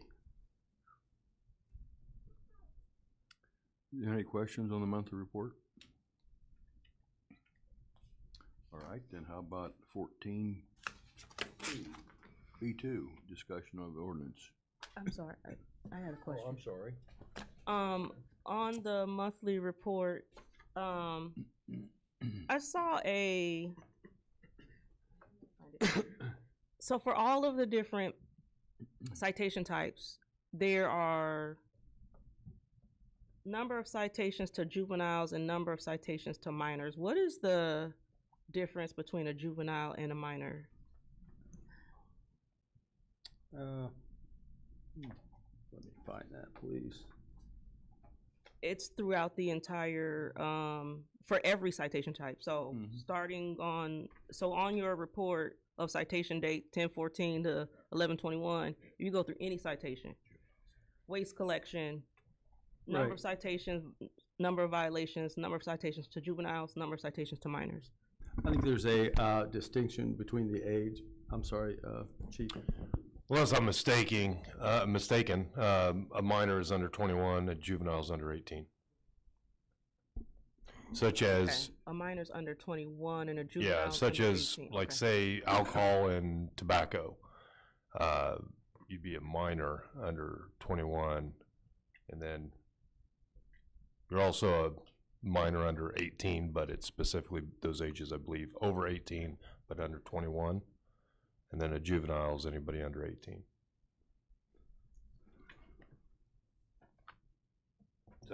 Is that reasonable? I was replaying in my head so Yeah. that it would process. Yeah, I think that's, I'm pretty sure. Okay, because what I had seen was a towed public nuisance vehicle, and it had a citation to a minor. So that's why I was like, well, what is a minor for that purpose? But under 18, that person could have a vehicle. That's why I wondered. There Thank are you. different types of citations, so you wouldn't cite a minor for a curfew, that would be a juvenile. But when it comes to, as the Chief pointed out, alcohol, that would be minors.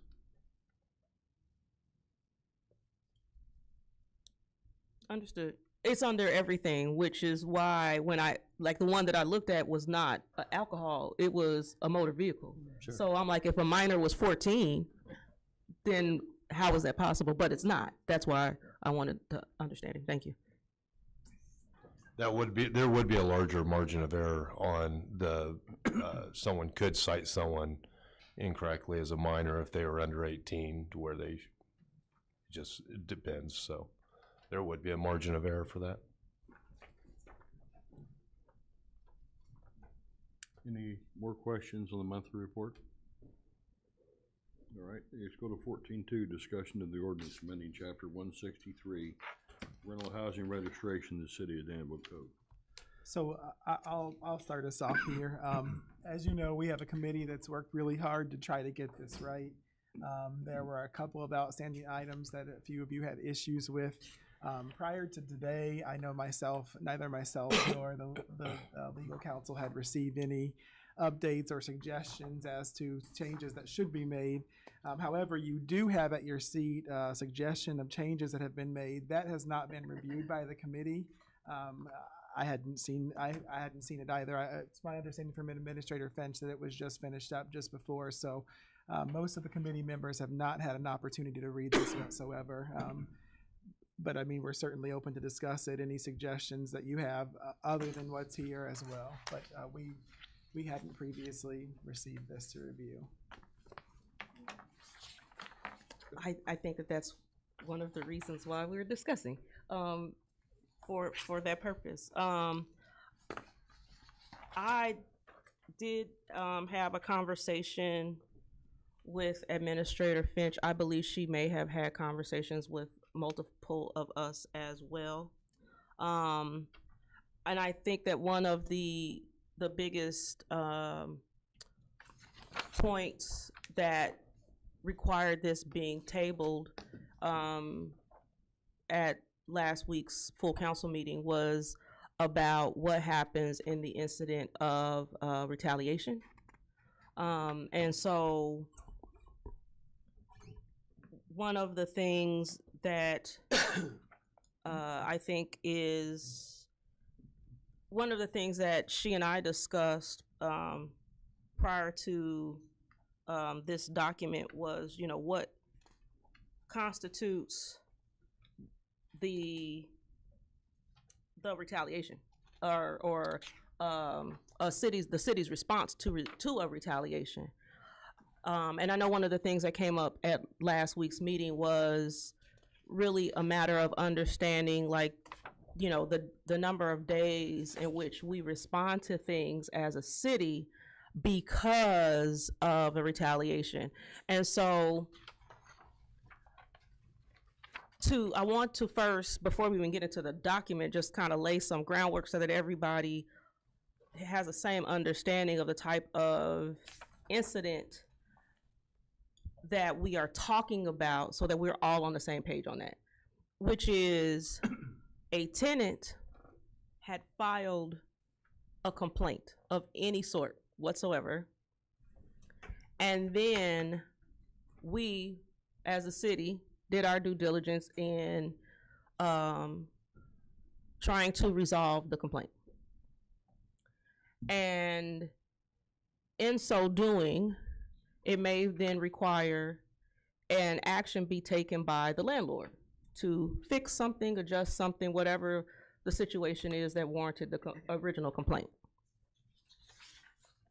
After which, now that the original issue is resolved, then the landlord may then take an additional action of doing something that the tenant deems as retaliatory, which could be any number of things. It could be an eviction.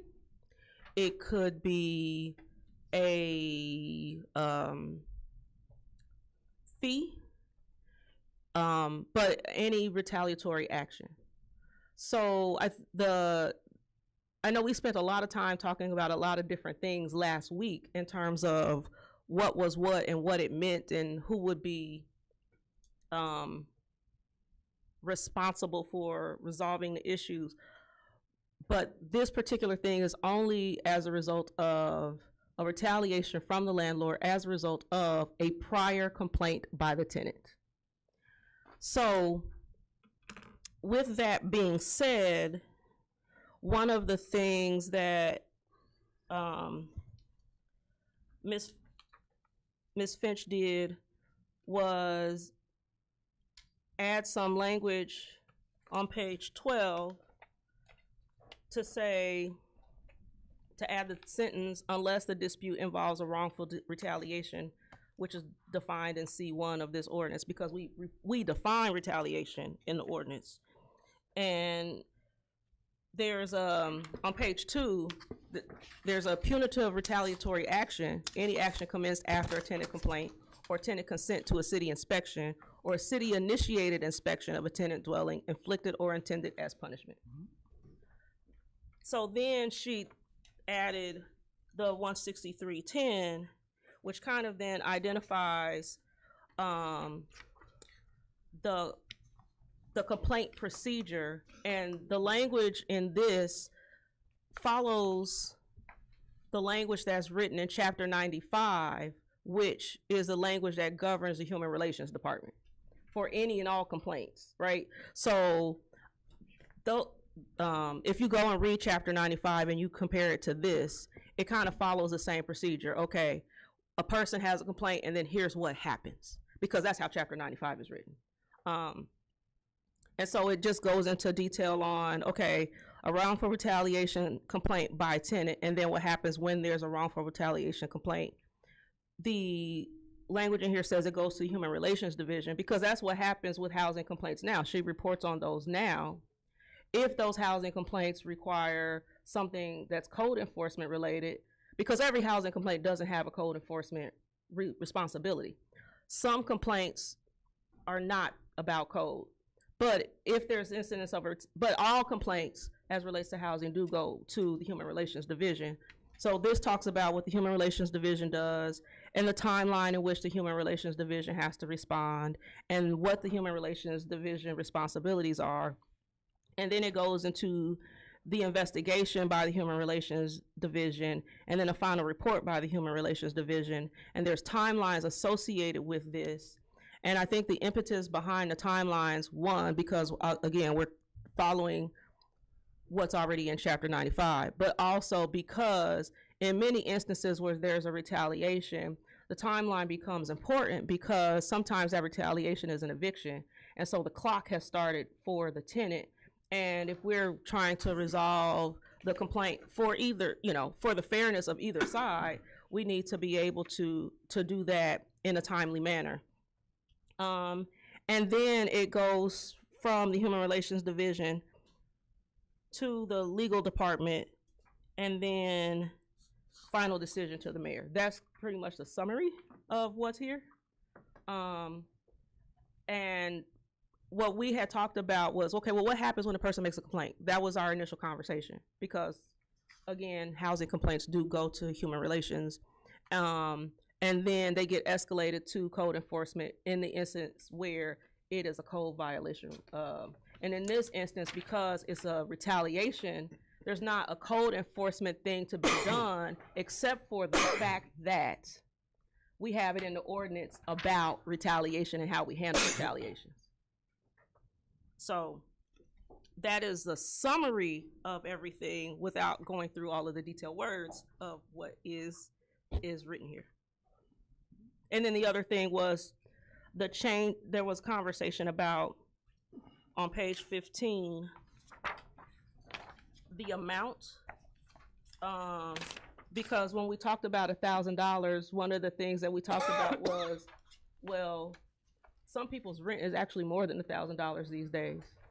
I happen to have a relative who's in the market looking at houses, and if you're trying to get a 3-bedroom or more, you're going to be paying a minimum of $1,000 unless you want something with holes in the floor, but that's a whole nother conversation. And so if it maybe should be $2,500 to $5,000, because otherwise the landlord actually gets off ahead if it's only $1,000. So that was the impetus behind that change from the $1,000 to $2,500, but it's still in keeping with the original thought of why we tried to do this. Alderman Ludwig? Well, my question is, who has the authority under this code to determine if retaliatory action has occurred by the landlord? Who has that authority? Hearing officer. So, sorry, what was the answer? Hearing officer. So, just so we're clear, these proposed changes 163.10 does include the legal department, but I was not aware of any of this. I just received this evening. I wasn't included in any discussions. I would point out that what we submitted to the council last week,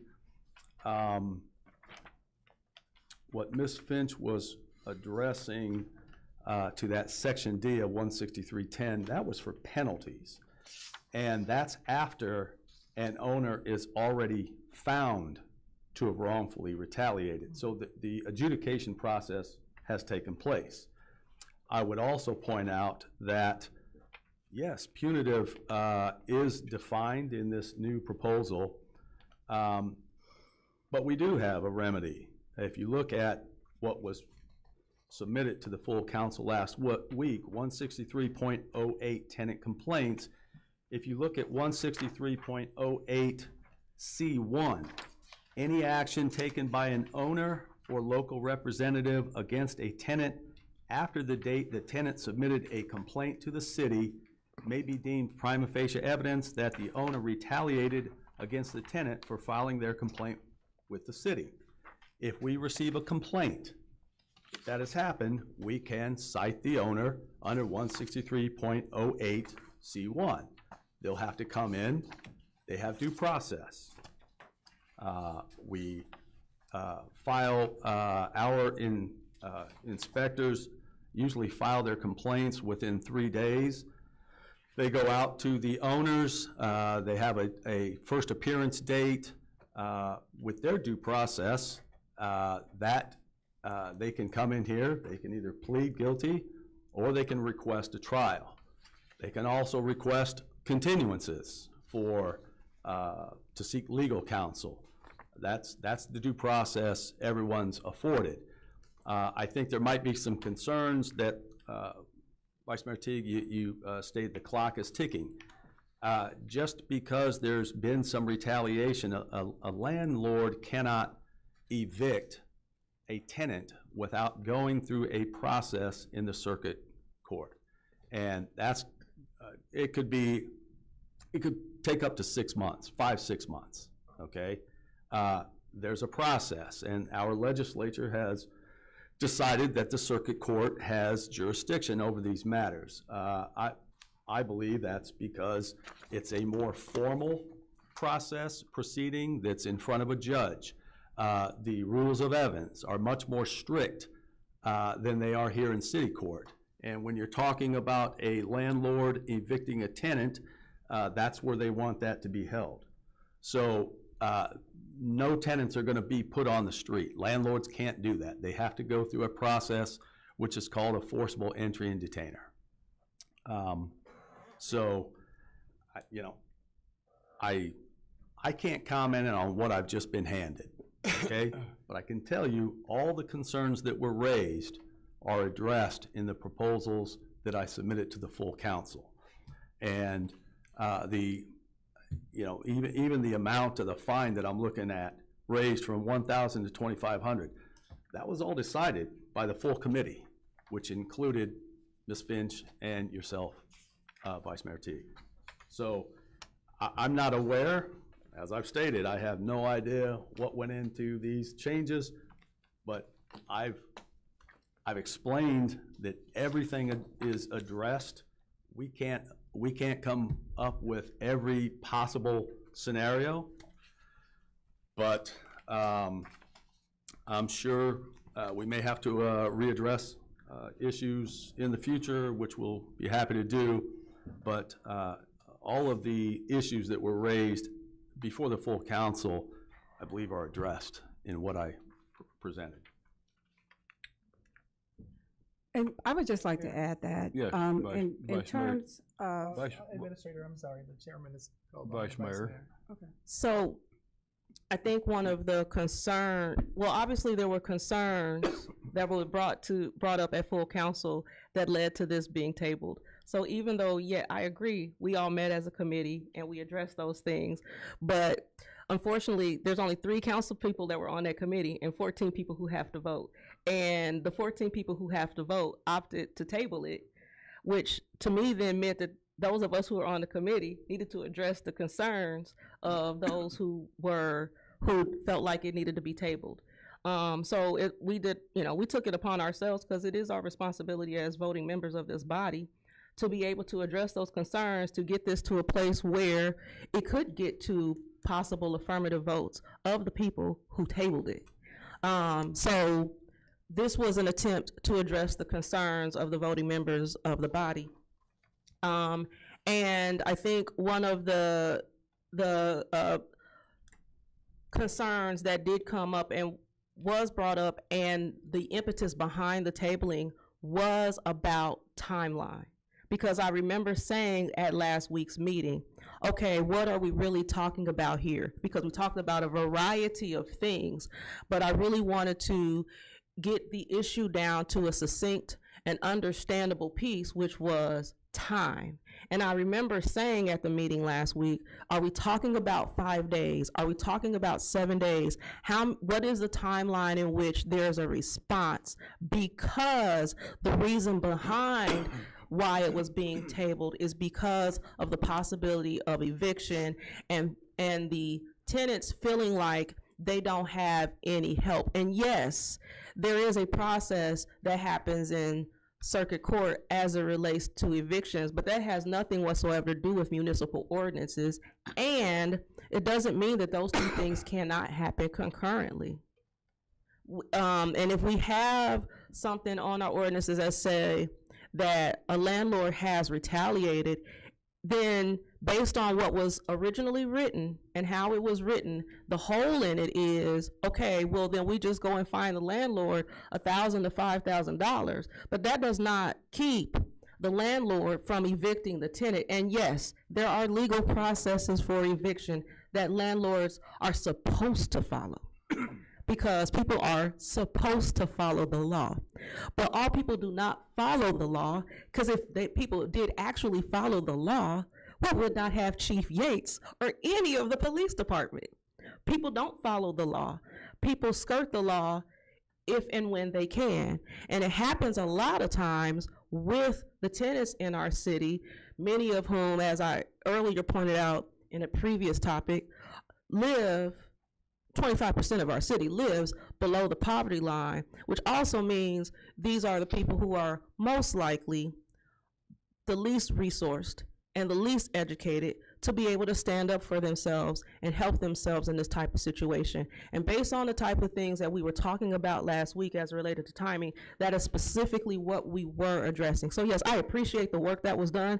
Obviously, we sat in a lot of meetings. That was a marathon of a meeting that we had that we addressed this. But one of the things, having sat through this type of process multiple times, because not only did we sit through it with you, we did this with your predecessor, and it took us months.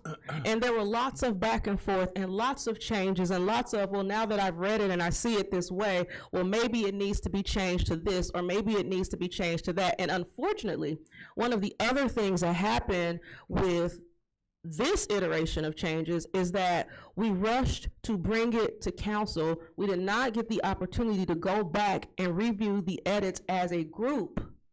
It was only done via email. We did not get an opportunity to review the edits as a group or have a discussion as a group as to the edits. And so what ended up happening at last week's meeting was that another council member asked Human Relations, are you happy with this? And her response was, I am fine with everything except for the timeline piece. And that is the piece that we attempted to address. And I'm glad it's a discussion. We're not voting on it tonight. We're just having a discussion about it so that issues and concerns can be addressed, because we did not have the opportunity to go back as a meeting to have that opportunity as a group in the committee, because it was rushed to bring it to full council so that we could attempt to get the rental registration paperwork mailed on time. That is not the process that we followed previously when we had done it with Jim. And what we actually ran up into we ran up on that same deadline last year in having this conversation, because that conversation started last year over the summer. And then we tried to hurry up and get it done, and we couldn't get it done. And then it ended up moving until March because of the rental registration piece. So it's a very, very, very, very, very long conversation.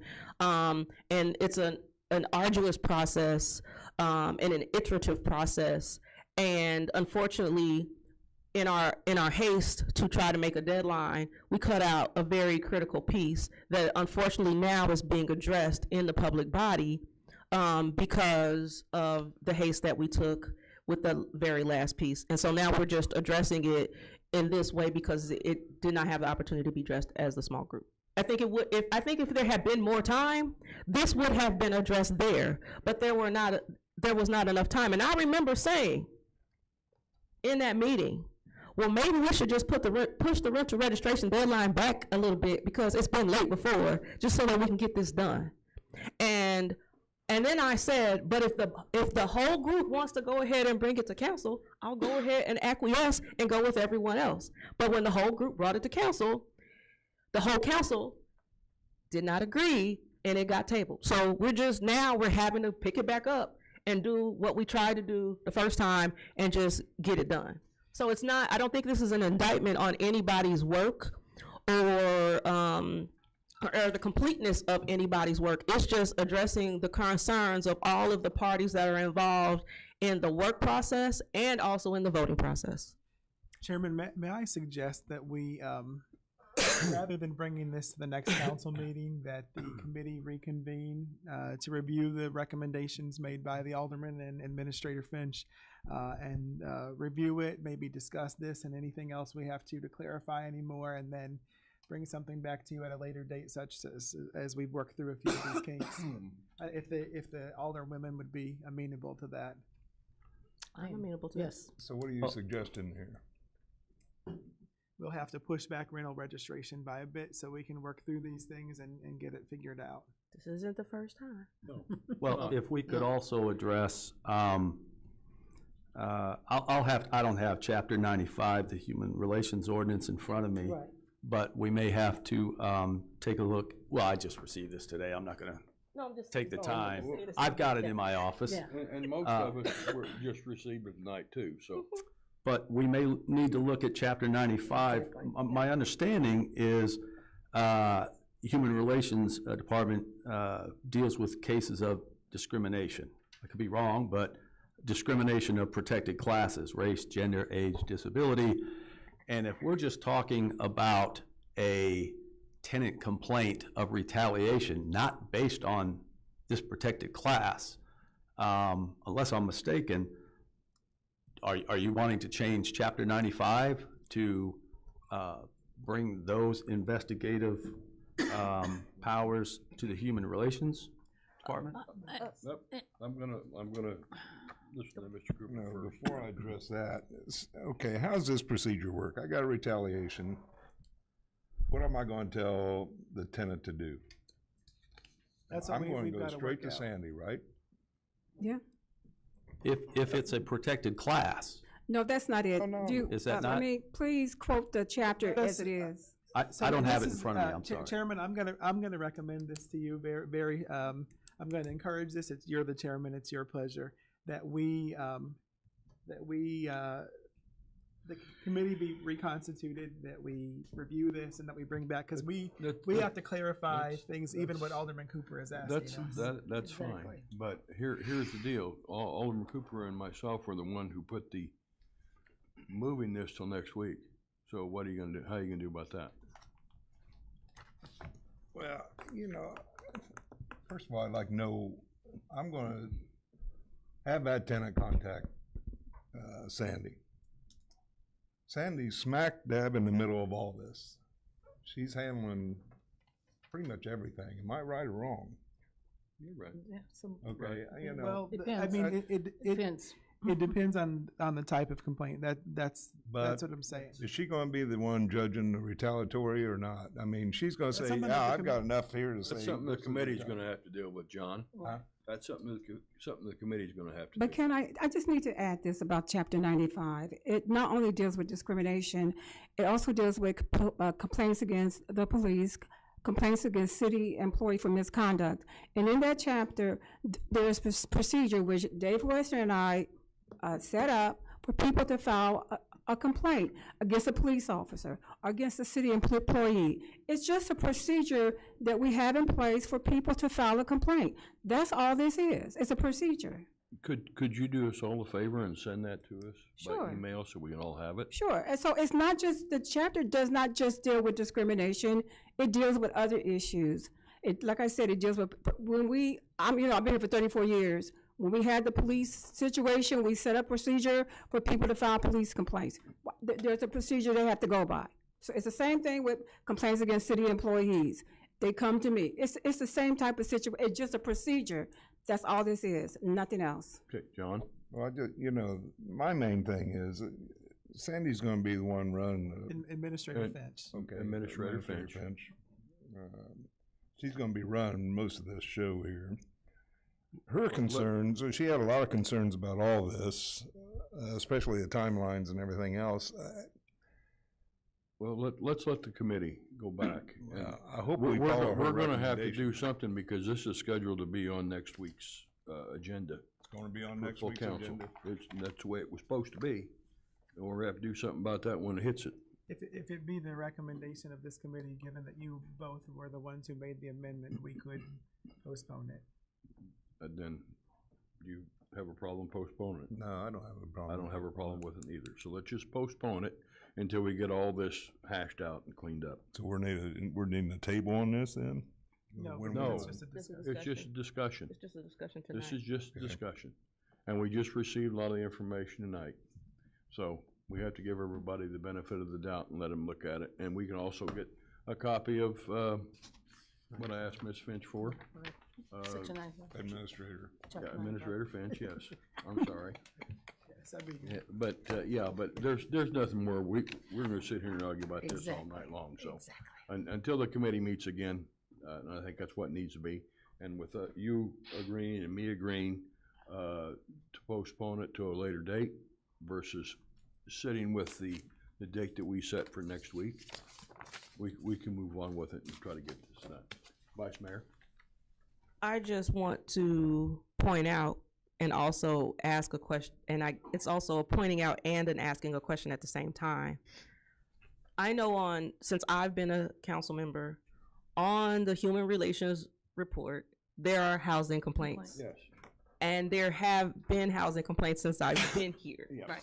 So I guess one of the questions that I have is, how long has Human Relations been handling housing complaints? Oh, years. Forever. Okay. So, and I think that one of the issues or concerns, at least as it relates to this, is, well, housing complaints typically go to human relations, and then if it's a housing complaint that's considered a code violation, then it goes to legal. Right. But if it's a housing complaint about something else that's not a code violation, it stays with human relations. Yes. And so at the end of the day, what we as aldermen have been doing, because as procedure, is anytime anybody comes to us and say, I got an issue with my landlord, regardless of whether or not it's a code violation, because we don't know, No. we just say, call Administrator Finch. Yes. Yes. And so now you're talking about a situation as it relates to this, which, as we discussed in the last meeting that we had, that when a person filed a complaint and it ended up being a code violation, and then the landlord retaliated, what was said at the last meeting that we had as a group is, and I know this will come up again when we meet again as a group, but I'm just reminding everyone, is that is a new complaint, but it's a new complaint of a specific type, which is a retaliation complaint. And at the end of the day, as it relates to complaints, they start with human relations. What happens after that depends on the finding from human relations. At least that's my understanding, because Yes. that's what happens with complaints. Yes. And that's with anything that I do. Yes. So I just wanted to make sure that we were all on the same page on that as well, because, thank you, because that's been my understanding. Yes. Okay. Yes. All right, let's move on. Item number 15, Police, Chris Yates, Police Chief. 15A, ordinance amending Chapter 33 of the City Code pertaining to the maximum hiring age of the City of Danville police officers. Happy Thanksgiving, Comptroller. Yeah. Make the motion to approve and dispense with the reading and ask for your approval. Need a second, please. Second. Is there any questions on 15A's ordinance? I think I missed out, but we're all right. You think you're okay? Couple weeks. Okay. Anybody else? I'm just curious as to why. I'm always gonna ask why.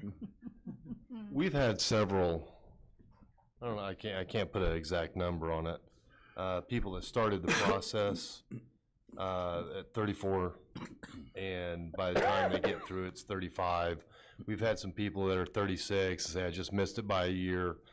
And then we start looking at other agencies and departments and what they're doing. Some are knocking it out completely, and not putting an age requirement. And if you can pass physical agility, but then I'm more comfortable saying, you know, I'll be 53 here shortly. And I think that's too old to start.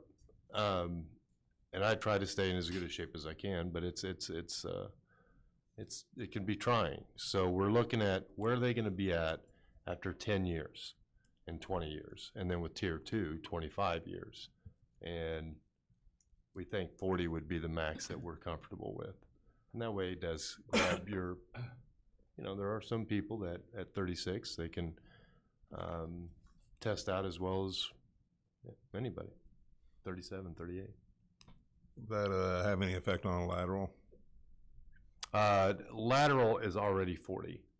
I believe it's already 40, but if it's not, it would be 40. The only thing it doesn't change is military. That remains the same because that was always 40. Any other questions for the chief? If not, roll call, please. Alderman Cooper, Yes. Pickering, Yes. Ludwig, Yes. T, Williams, Yes. York, Yes. Streebing, Yes. 7 yes. Yes, thank you. Puts us to 15B, items of information, October 2024 year-to-date offense data report. Chief? Does anybody have any questions on what we've provided? Okay. As far as department information, put on my glasses so I can, so that's why it's 40.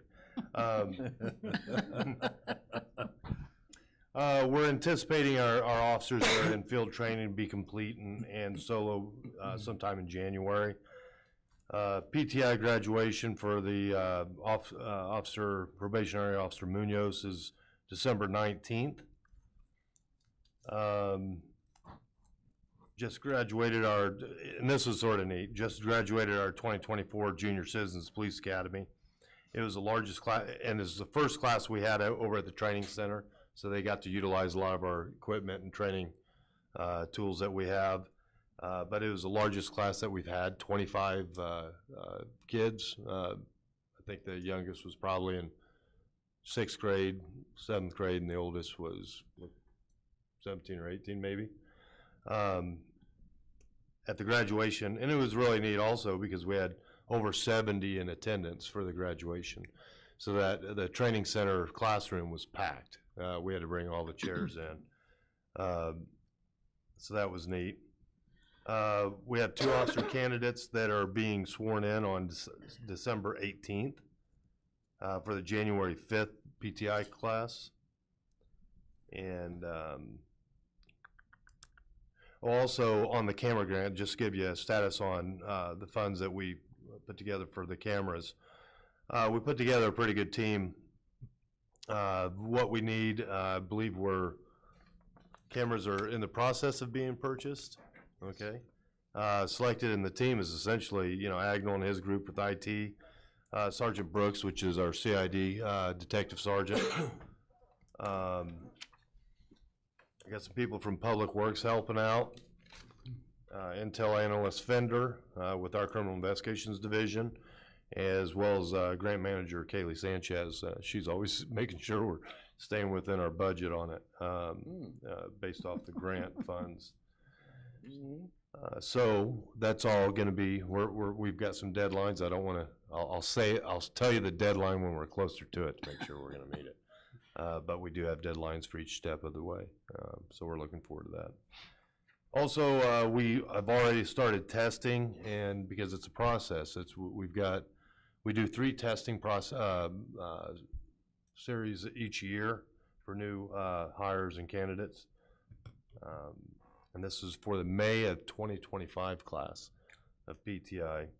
And right now, we're being told that we have a larger group than what we've had in a long time that's sent in their applications, and I've already passed the written portion. And they can take that written portion, I'd say probably all the way through the end of January, and then we'll get started on the physical agility testing. They're mid-late January, February. So we're looking to have a good candidate class. Good. Chief, we're swearing in too on the 18th. 18th of December. 18th at 9 a.m. We're going to be swearing into, including another young lady, the first one we've had in a while. Yeah, and this is, we're having to swear them in, but they won't officially start till like, I think, January 2nd or 3rd. And they'll be leaving for the for PTI on January 5th. So I think they start the 2nd of January. Is there any questions for the chief? No. Chief, thanks. Thank you. Puts us to item number 16, Public Works Dave Ruey, Director, has a resolution accepting the contract for the CDBG Housing Rehabilitation Project at 14 Ohio Street. I'll make the motion to approve and dispense with the reading and ask for approval. I'll need a second, please. Second. Is there any questions on 16A's resolution? If not, roll call, please. Vice Chairman Pickering, Yes. Alderman Ludwig, Yes. Teague, Yes. Williams, Yes. York, Yes. Cooper, Yes. Streebing, Yes. 7 yes. Yes, thank you. Puts us 16B, a resolution awarding bid number 759 Danville Downtown Demolition. Make the motion to approve and dispense with the reading and ask for your approval. I'll need a second, please. Second. Is there any questions on 16B's resolution for awarding the bid? Yes, John? A few, and it's probably because I work downtown. There gonna be any lane closures of this? Do you know, how is it coming down? Is it floor by floor? Yeah, so it'll come down 4x4. That's what they've put in their proposal. When we have our pre-con meeting with this company, we'll talk through exact procedures and schedules and that type thing. I do believe there will be some further lane closures on Main Street in spurts. I don't believe it'll be a long term, but I honestly can't really speak to that at this moment without really sitting down at the pre-con meeting and talking through everything with the contractor and actually getting a good plan put together. But well, when you get those questions answered, can we find out? Sure. Because I'm getting asked quite a bit at the courthouse. So. Yeah. And they've been required to submit an entire safety plan with their schedule as well, talking through, just safety measures that need to be taken and that type thing. So we'll walk through all of that with them and have a complete plan, and we'll make sure we bring that to you guys when we come. The other thing I would say, so next week at full council, we will have a representative from Farnsworth who helped put the bids together, or the bid package together, sent it out for bid, and has also helped us, come to the decision on which contractor. So they'll be here as well. You might feel free to ask some questions when he's here next week as well. He may have more information than me. We can find out. Okay, we award the bid next week. When does the 8-month timeline start? So when we sign the contract, as it's been explained to me, it's probably right after the first of the year. Everything gets signed, 8-month goes into effect, and so they're saying basically late summer 2025 it should be complete as far as everything goes. They spoke with the contractor. The Farnsworth did notify me of this. They spoke with Homrich, talked through, hey, timeline. You guys feel like everybody feels comfortable with the timeline? And once again, at the pre-con meeting, they're required to submit a schedule of things, of events, and we'll have a better idea of what they're thinking, time frame, and when we're going to see things happening and all that. But is there penalties if they're not?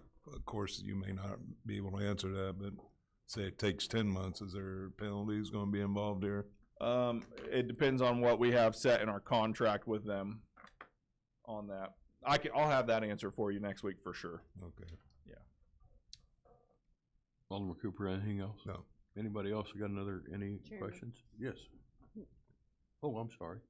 Yes, Mike? $600,000 between the first three and the one you're choosing. Or did we throw those first three out for cause? Yeah, so on on Farnsworth's letter that they submitted, which they'll be here, and I'll have them expecting to present this to you and walk you through it next week as well. But in their letter, they kind of walk through why the three prior to them were thrown out.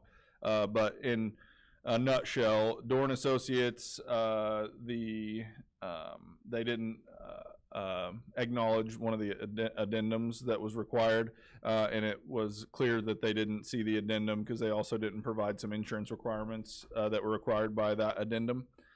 Schaefer Excavating, the experience they have in also their action plan of how they plan to take the building down. So these were proposals that we received, not bids. So with the proposal, basically contractors are saying, this is our view of how we are going to do this, and walk through it. And then they also are required to provide, these are past similar projects we've done that show that we have the ability to do this. So Schaefer hasn't really done anything. They've done some large residential, they've done a lot of demolitions, don't get me wrong, and done some large residential things, but as far as a building like this, not really done anything quite in that realm yet. And just as far as the close quarters that we have around Breezy, not what we want to do. Also, their action plan was just a few sentences long, so nothing real in depth for us to really understand what their thought process is and what the plan is to take the building down. Green Demolitions, much better package that they put together, and the main reason for our concern with them, I think the tallest building that they had provided us as similar buildings was a 6-story structure, and I believe it was a parking structure. My memory might be failing me there, but anyway, but they haven't really done anything of this height and of this tight quarters, and they provided a decent package. However, Homrich provided just an absolutely stellar package, and they have multiple projects that are more dangerous than this one that they provided us, and along with their action plan to take this building down was extremely detailed as far as how they are going to do it and their understanding of the building and everything. So that's in a nutshell what you'll probably hear from Farnsworth next week when they're here, but yeah. Just another question. Yes. Anything out of that building salvageable? No. No, everything's shot. Okay. It's gone. And then the bid came in $2 million less. Any plans for the other $2 million that we just saved on it, or? Well, thankfully, Alderman, we saved more than $2 million. We actually saved, with this bid, I think it's our portion for Brazil is around $1.1 million. So the $2 million is for the entire package, and the county will be paying their portion. So we actually should have close to $2.9 million. We must keep a contingency, we need to keep a contingency in case anything goes awry, but in the ordinance, it specifies several buildings that would be addressed. One is the Model Star, which is already on the ground. Number 2 is the 129 North Vermillion Street, which we have partially on the ground. And then also the 2 large buildings, I believe they're 124 and 128 North Walnut Street. The ordinance that set aside the $4 million specifically said that it would be used to demolish those properties and clean up those properties as well. And then also, if there's anything left after that, it would be able to address any other dilapidated buildings in the downtown area. Okay, the money, okay, how much is the county gonna pay on this? It's 2.081, isn't it? Somewhere around 800 and some thousand. I have to look. I want to say it's 858. It's 850 or 858, something like that. Is this money coming out of ARPA, or the ARPA money? No, it's coming out. So probably, it's been 4, maybe 5 years ago, Alderman Cooper. We had, thankfully, we had a surplus one year. We set aside $4 million, been collecting interest for us that whole time to demolish, for the demolition of Brazee, from our general fund reserve. So we already have the money in place to do this. Thanks to good planning and stewardship by by the city council and by our leadership team. Alderman Ludwig, do you have anything? No. No? Vice Mayor Tate? When will we be putting out for bid for those additional buildings? As soon as we're able to. Obviously, we want to, I do want to make sure that we're getting through the pre-con meeting for this before we kind of move forward really fast on anything, just for the fact of making sure that we get a feel for everyone's confidence that there's not a bunch of asbestos hidden, because I think that that's probably the biggest hidden cost that we might run into. So we just want to make sure we get a feel for confidence level there from everybody, and then we'll start trying to push forward on, especially the items that are, you know, either half down or all the way down. Definitely getting those, but trying to get things in a, you know, quickly cleaned up as fast as we can. Other thing I wanted to note, the bid tabulations are attached to as supplemental documents. So the courthouse annex portion is $880,000. So they'll be paying that portion. And so for the Brazee Tower portion, it's 1.134 million. And then we have a couple of supplemental things that we're still in discussions on whether or not we're going to go ahead and demolish, and that has to do with here on the north side of City Hall. There's an attached building that isn't connected to our building from the inside. So these bids are contingent on that then, apparently, because you've got 64,000 for that, and then you've got 3,400 for another one. So yeah, it basically, if we decide to do that, the money, we award the contract, but it'll come back in a change order at the end of the project. And that money, at the end of the project, it'd be like, okay, we didn't do the 64,000, but this additional dollars were here, we'll even them up. This is what's owed to, whether back to the, the city or the city's paying extra to them. So basically they zero it out at the end. Where is the City Hall garage you're talking It's about? on that, so it's when the north doors, if you were to go up the basement steps, the back basement steps and out the door, that portion of the building that's to your right hand side, there's 2 doors externally that you get to as you walk out the double doors here in the back. That portion of the building, it's attached to City Hall. Okay. Yeah. Is there any other questions on 16B's resolution? Yes. Okay, Vice Mayor? What fund is the $4 million in? It's in 310. Thank you. Anything else on 16B? Not, roll call, please. Alderman Ludwig, Yes. Teague, Yes. Williams, Yes. York, Yes. Cooper, Yes. Pickering, Yes. Streebing, Yes. 7 yes. 7 yes, thank you. 16C, we have an ordinance creating Chapter 53 of the City Code pertaining to tree preservation. Make the motion to approve and dispense with the reading, and ask for approval. I will need a second, please. Second. Is there any discussion on 16C's ordinance? Vice Mayor? Surprise. As I'm reading this, it seems to me that this is only for trees on public property. Is this correct? There's some portions that give rights to code enforcement to be able to say there's a dead tree that's leaning over property lines towards another property. It gives them the ability to do some write-ups on that type of thing. But as far as plantings go, I mean, if say me at my house, if I remove a tree at my house, I don't have to. This ordinance isn't going to make a property owner replant a tree on their property. So that would go more for public right-of-way and public parks or whatever. So that's kind of how this is written, is it's trying to preserve the urban forest while also giving us the ability to monitor what trees are being planted, where they're being planted, and deciding, the tree committee, which Alderman Poor was made a part of.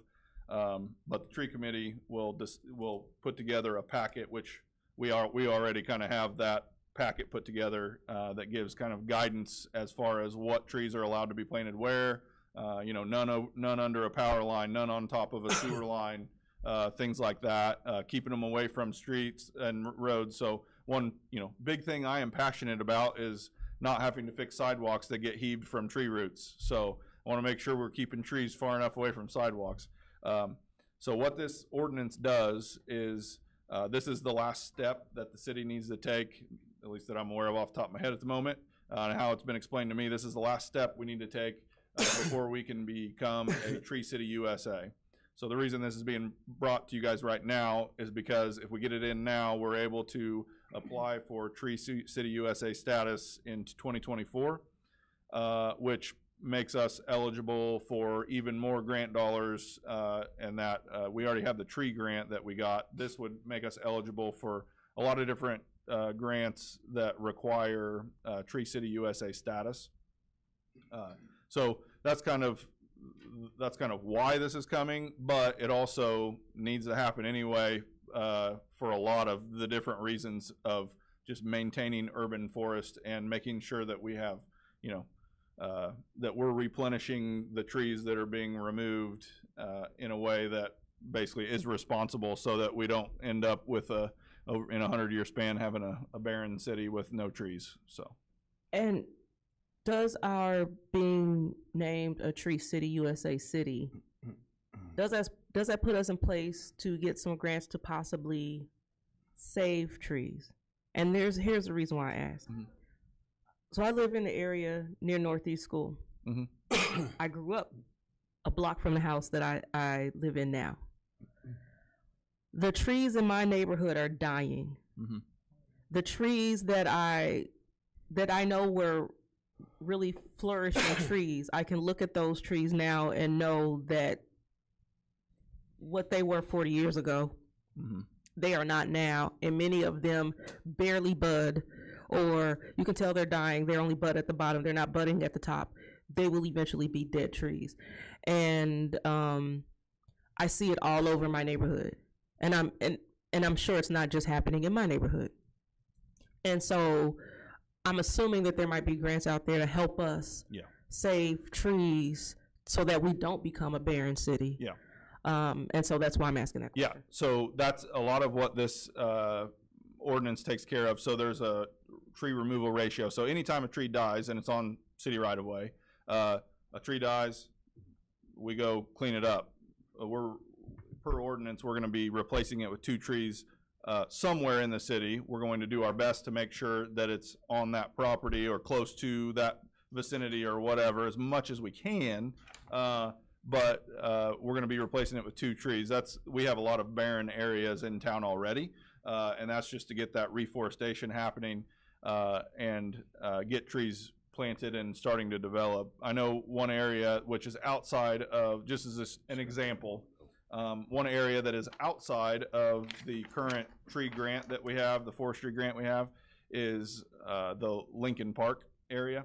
Within Lincoln Park, man, you go in there and there are huge, beautiful trees, and it's just a really, really, really pretty area. Well, in the last storm that came through, we lost, I think, 4 or 5 of the big trees, plus there was a lot of tops that got knocked out of them and things like that. So our goal is, okay, let's get those replanted so that, as others start to reach the end of their life, we have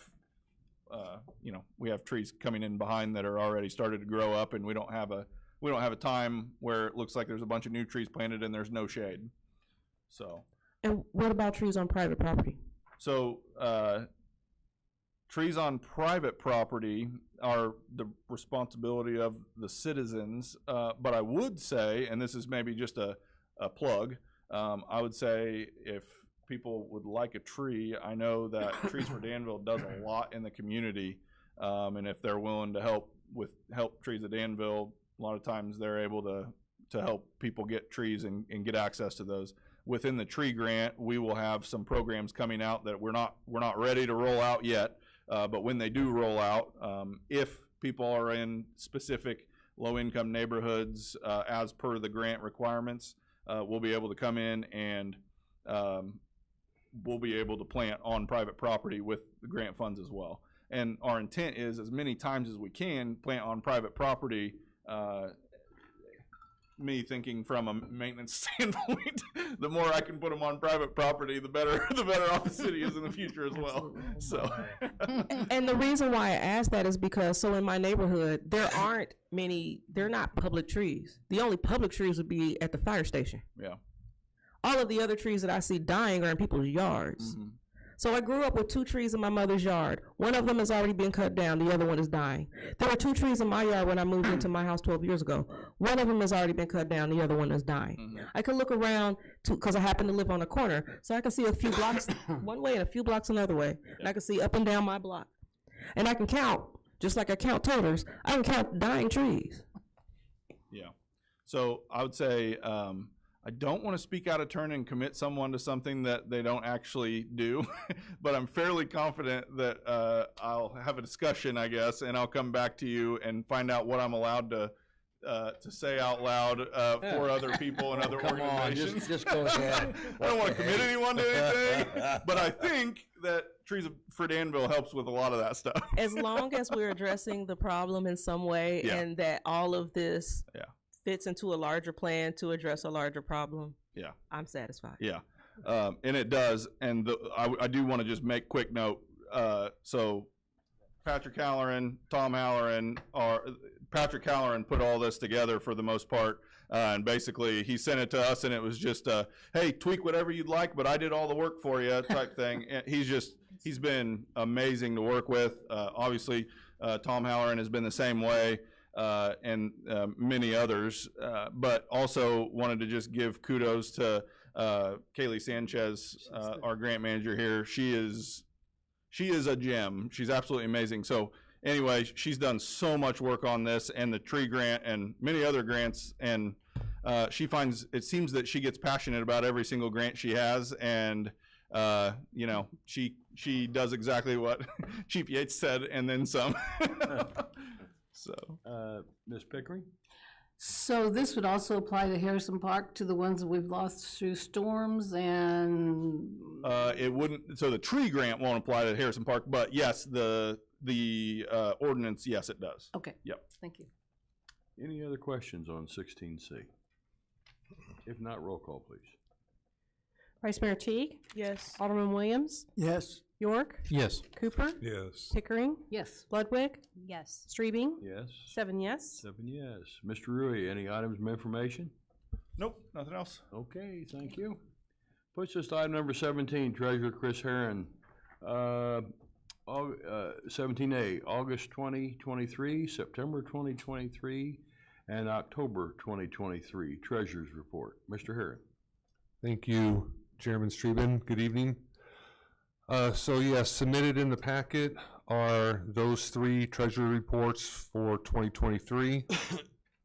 Also, our office spends quite a bit of time. One of the bigger things we do is prepare what you're going to get in your council packet next week, which is ready.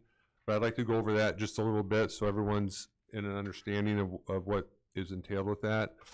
You're going to get a letter to the council from both pension boards requesting the recommended municipal funding amount for next year's levy. You're going to get the annual treasurer's report from both pension boards and signed certification letters that they're going to be signed saying, we accept what that recommendation is. You're going to be getting both boards' income statements. We'll be getting the Illinois Department of Insurance, IDOI, their actuarial valuation from Foster & Foster from both pension boards. The same thing with Lauterbach and Alman, you'll be getting both of those actuarial reports from both the pension boards. And then you'll get both pension fund investment policy statements So those things are all gonna come in your packet, along with on council on the 3rd, Lauterbach and Allen will be here presenting their findings of everything that we gave the pension boards last year and what the recommendations are for this coming year. Hopefully that all makes sense. And then looking ahead, I'm assuming that the committee meeting is being canceled on the 24th? Yes. Okay, so with that assumption, looking ahead on January 7th, since I won't have anything to bring to the committee, on January 7th, I'll be bringing the November and December of 2023 report, as well as January of 24 report to the full council. And then lastly, we're having a joint fire and police board meeting on Tuesday the 3rd, the same day of the council meeting. We're having a joint fire and police meeting that day to approve everything that I just talked about. So once that's approved, then it can come to full council, and then you'll have a chance to approve it also. So that concludes my report. Thank you. Any questions for Treasurer Herring? Yes. I don't have a question. I just want to say this is the first time I was an alderman for nearly 10 years before I became mayor. I've been mayor for 6 years now, if you include the 6 months that I was acting. And all of that time, this will be the first time that we have all of this on time and in a timely manner. So, Treasurer, I want to commend you and your team. I want to commend the comptroller and Sweeten and her team and your team. Thank you for getting us back on track. It is much appreciated, and we are all in a better off place because of it. Thank you. No, thank you. Thank you. Closed session. I don't think we're in need for one. Number 19, review draft of 2024 tax levy and 2025-2026 budget. Ms. Sweeten? Any A- questions, any comments, or questions? concerns? Any more comments, Any questions, more? or Yeah. concerns? Yeah. Yep. Chairman, if I may, I'll Okay, go ahead. clarify something. I just want to say to Vice Chairman Iverson, earlier when I talked about cuts, and we have to have specific cuts, if they are personnel cuts, then we can discuss those in private. So if anyone would recommend that we need to eliminate positions, or we need to reduce salaries, or anything like that, that is something we can discuss in closed session. Any other things we would have to discuss in open session, because it's by law, there are only certain reasons we can go into closed session. So if there are any personnel cuts, we can discuss those privately that are proposed. Otherwise, any other cuts we have to discuss in public. That's just.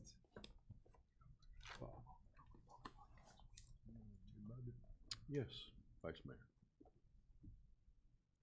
But if we had specific ideas about specific cuts that did not need to happen with a quorum or the majority of a quorum, we could have those conversations, could we not? Oh, yeah. As long as you don't have a majority of a quorum, yes. Absolutely. Yes, John? We voting on this budget next council meeting then or not? I don't know. We hope to. I hope to, but it may have to be revised later on, but. Can we put that gas thing on the agenda or not? I'd like for it to be put on the agenda.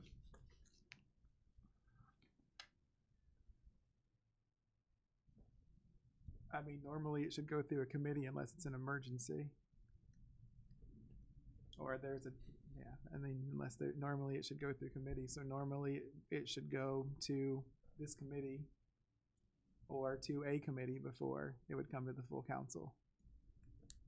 So we can put it on the Public Works Committee and then vote on the budget after that.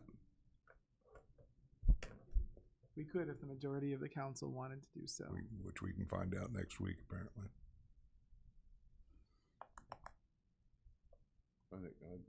I think we're gonna have to, because you're either gonna have to change things once we pass it, or hold it up a little bit. I mean, it's was put in front of us tonight. We're gonna have to do something, so. Yeah. We'll find out more next week. All right, items of discussion, regarding Wienerworks City of Danville video gaming license request. That's item number 20. Chairman, if I may, I'll yield to the city clerk to kind of review some items that she sent to you as a Okay. precursor. Okay. Okay, thank you. I didn't know if Alderman Cooper wanted to, I think he's the one that asked it be discussed. Was there anything you wanted to say to get it started, or? Well, yeah, I think we all got the letter from Mr. Cruz, and I agree 100% with what he wrote, and I think majority, I would hope, probably do too. To change the ordinance, or can we, as a council, or mayor being liquor commissioner, can we do this by case basis? If you want to be sued. So we'd have to expand.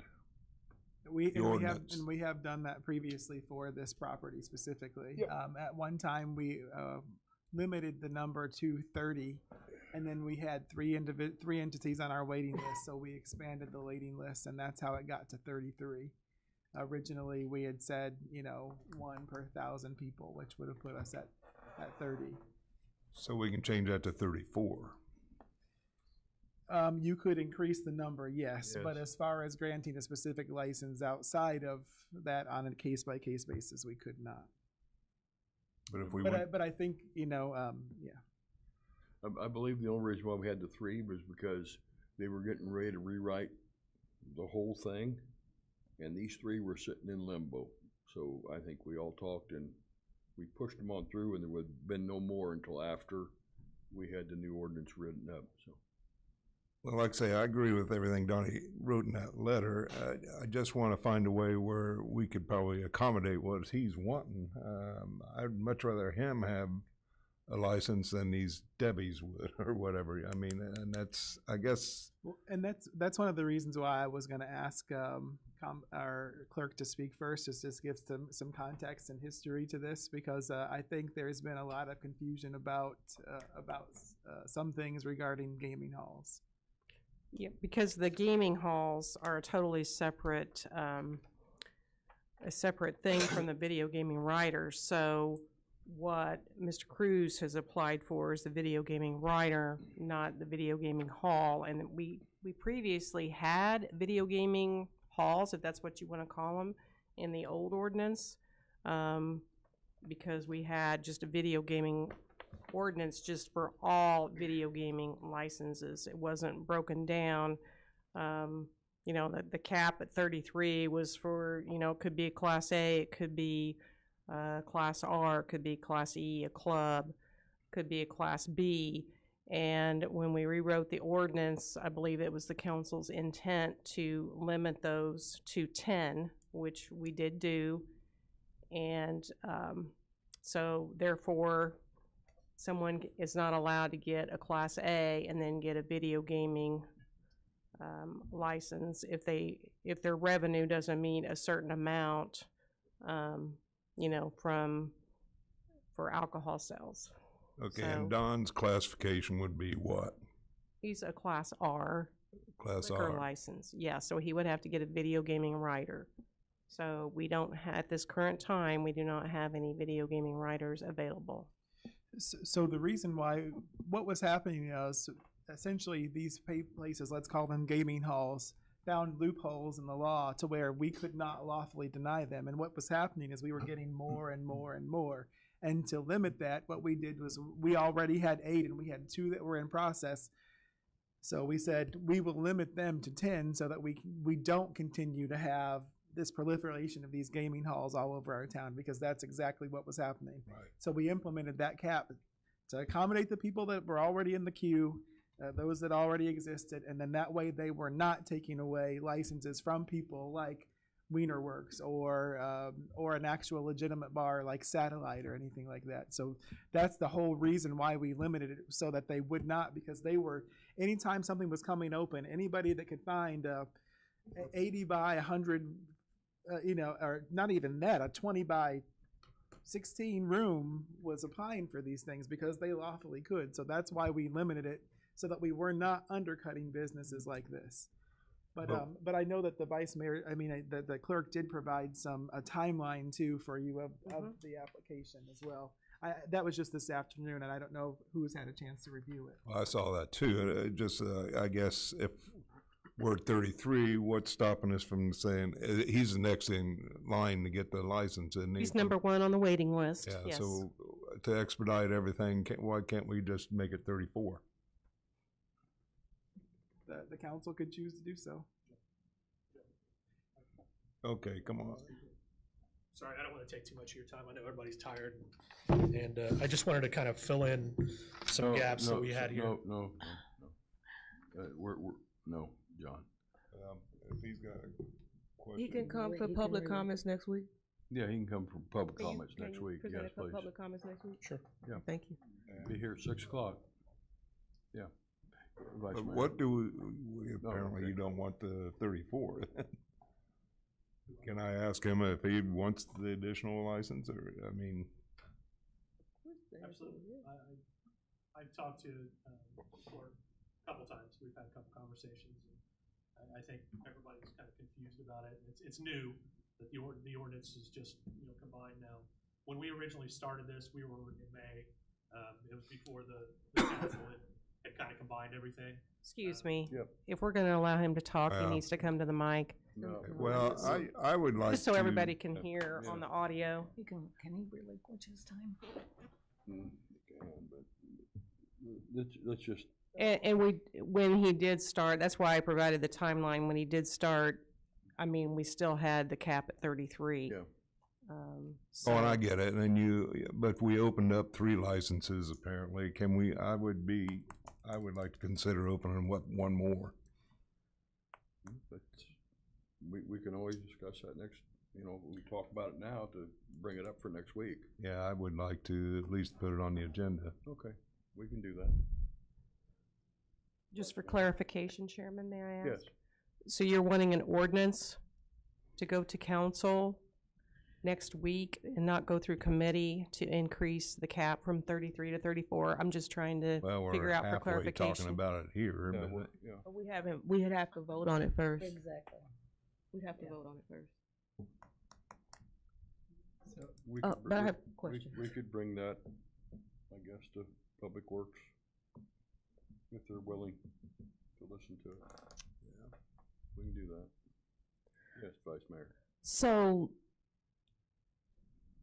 at the time that we made the change, you said that there were 2 that were waiting when we went we separated them, and then we had the 10 gaming halls, and there were 2 that were waiting at that time. Is that right? There were We had 8, and we eight were waiting for 2. that were basically grandfathered in. There were 2 that were in the queue Yeah. already with the state. And then we had 2 additional. At the time it became effective, they hadn't received a license yet, but since they've received the license, that's video gaming halls. Okay, were those 2 the Debbie's in Town Center and the Debbie's on Gilbert Street? Because to me, I believe that those are the last 2 that open, and I'm still stuck on how did we get here? Oh, no, I'm thinking, We I had can go back. we had 1 or 2 places that closed. We had They were Oh. video gaming Yeah. halls and they lost their One of 'em license. So the ones that we have that appear to be new, they're new, but they're not an addition That- to. Yeah, that's exactly right. They are Right. not Okay. an addition, Right, Vice Mayor. right, no. Okay. Correct. Stroud Liquors was one of them, That's right. and the other one was the place that was in their building now, that used to be in the old Knights of Columbus, Right. and somebody bought But- it, and they sat in the queue for a But while wait, as well. But those are not video game, so, yeah. the old Knights of Columbus was not a video gaming hall based on the The other one definition. was. The other one was that went The after them. the Strouds, yes. right. There were 2, Yeah. Vice Mayor. Yeah. Okay. So that's part of the reason why there's confusion Yes. when those 2 new things open, because they're new and we're like, wait, but we had a cap on this, but we actually lost some. So, or some closed. I don't consider it a loss, but anyway. Yeah. So then my other question is, when a business that had any of these sorts of licenses closes, how quickly does that license become open to whoever's on the waiting list? mean, pretty much immediately, right? Right, yeah. How The payment's quickly- been made, the application's been received. As long as they've met the qualifications, which also they have to apply for the state, right? Right. That's the big thing. is Which getting- they have done, right. They have their So now I state have license. another question then. So now, because the type of business that his business is a restaurant, correct? So it would require a rider. But if a hall closed, that would not be available to him. Because the reason why I asked, because I drove by one last night that appeared to be closed, and I was wondering, is this place actually closed for the day or closed? And I don't know. I guess time will tell. But it was probably of the hall category, because it's at a gas station, and not one that would be open for a rider. That'd be correct. And now, I don't know the ordinance off the top of my head. I'm sure you know the answer to this off the top of yours. Try to answer it. Is the pricing the same for a rider as it is for a hall? Yes. Could council possibly, if one has closed, shift the number from whatever, I don't know what the number is of riders there are, but obviously we have 10 video gaming halls. So if a video gaming hall became available, and instead of giving it to another hall, we said now there are only 9 video gaming halls, and we took that one license and gave it to a rider, could we do that? I mean, obviously, we don't have it in ordinance now. Change the ordinance. If we change the ordinance, okay. We have No, changed both. I don't think that's a bad idea. I But think as long as we make sure it doesn't go the other way. Right, because because one of the concerns that we have is that we have too many video gaming halls. So if a video gaming hall closes and we decide to give it to a rider, then we reduce the number of halls. And eventually, we might be able to reduce the number of halls altogether. At least that would be my idea that I would love to happen. That's it. Is there a list for the hall? Is there a waiting list for the halls? No. Okay, so, yeah, why couldn't we? Thank you. Those are How deep is the waiting list for riders? One. Okay, sweet. And there are some businesses in town that we're not sure. You know, there's one, for example, that I think of right away. We're only paid through August. I don't see any activity in that building.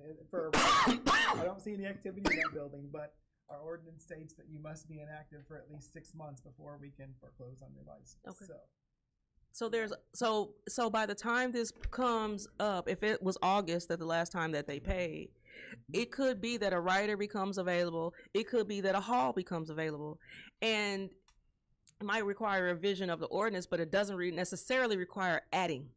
No, yes, Yeah. you're right. You're right. but which I like the way you're thinking. It does not solve Mr. Cruz's problem for however long. Immediately, Right. No, of but course, within the next month, because the truth of the matter is, well, no, next 2 months. Because the truth of the matter is, if they haven't paid since August, and it is already November 26th, we've got it's at the end of February, so it'd be March. okay, unless a hall became available sooner. Right. And I'm assuming they're on the same timeline, the 6 month thing. That is correct. Or if We they should change close, that. or if they close prior to the 6 months. That's correct. But if we changed it, we're only talking about the gaming license and that's it. No liquor's involved or anything. It'd just be the gaming license is all I want. It's a joint for the halls. It's a joint gaming and liquor license. So if you But for expand him, one, it's a it has to be both? Pardon? If No. you expand one more, it'd have to be, no. Okay. That's what I'm going I mean, after. we would have to spell it out in the ordinance, excuse me, Mayor. We would have to spell it out in the ordinance, because right now we say that we have 10 set aside for video gaming halls. If we want to reduce that number, we would have to do that through the ordinance, and then we could say we'd have to have 30, no, we'd still have, you said to increase it. So you're looking at Increase. 24 and 10. We would have to have 24 riders by that clerk. If we're gonna Yeah. increase, okay. And that 24 would just be the additional gaming and that's it. It'd be an additional rider. Right.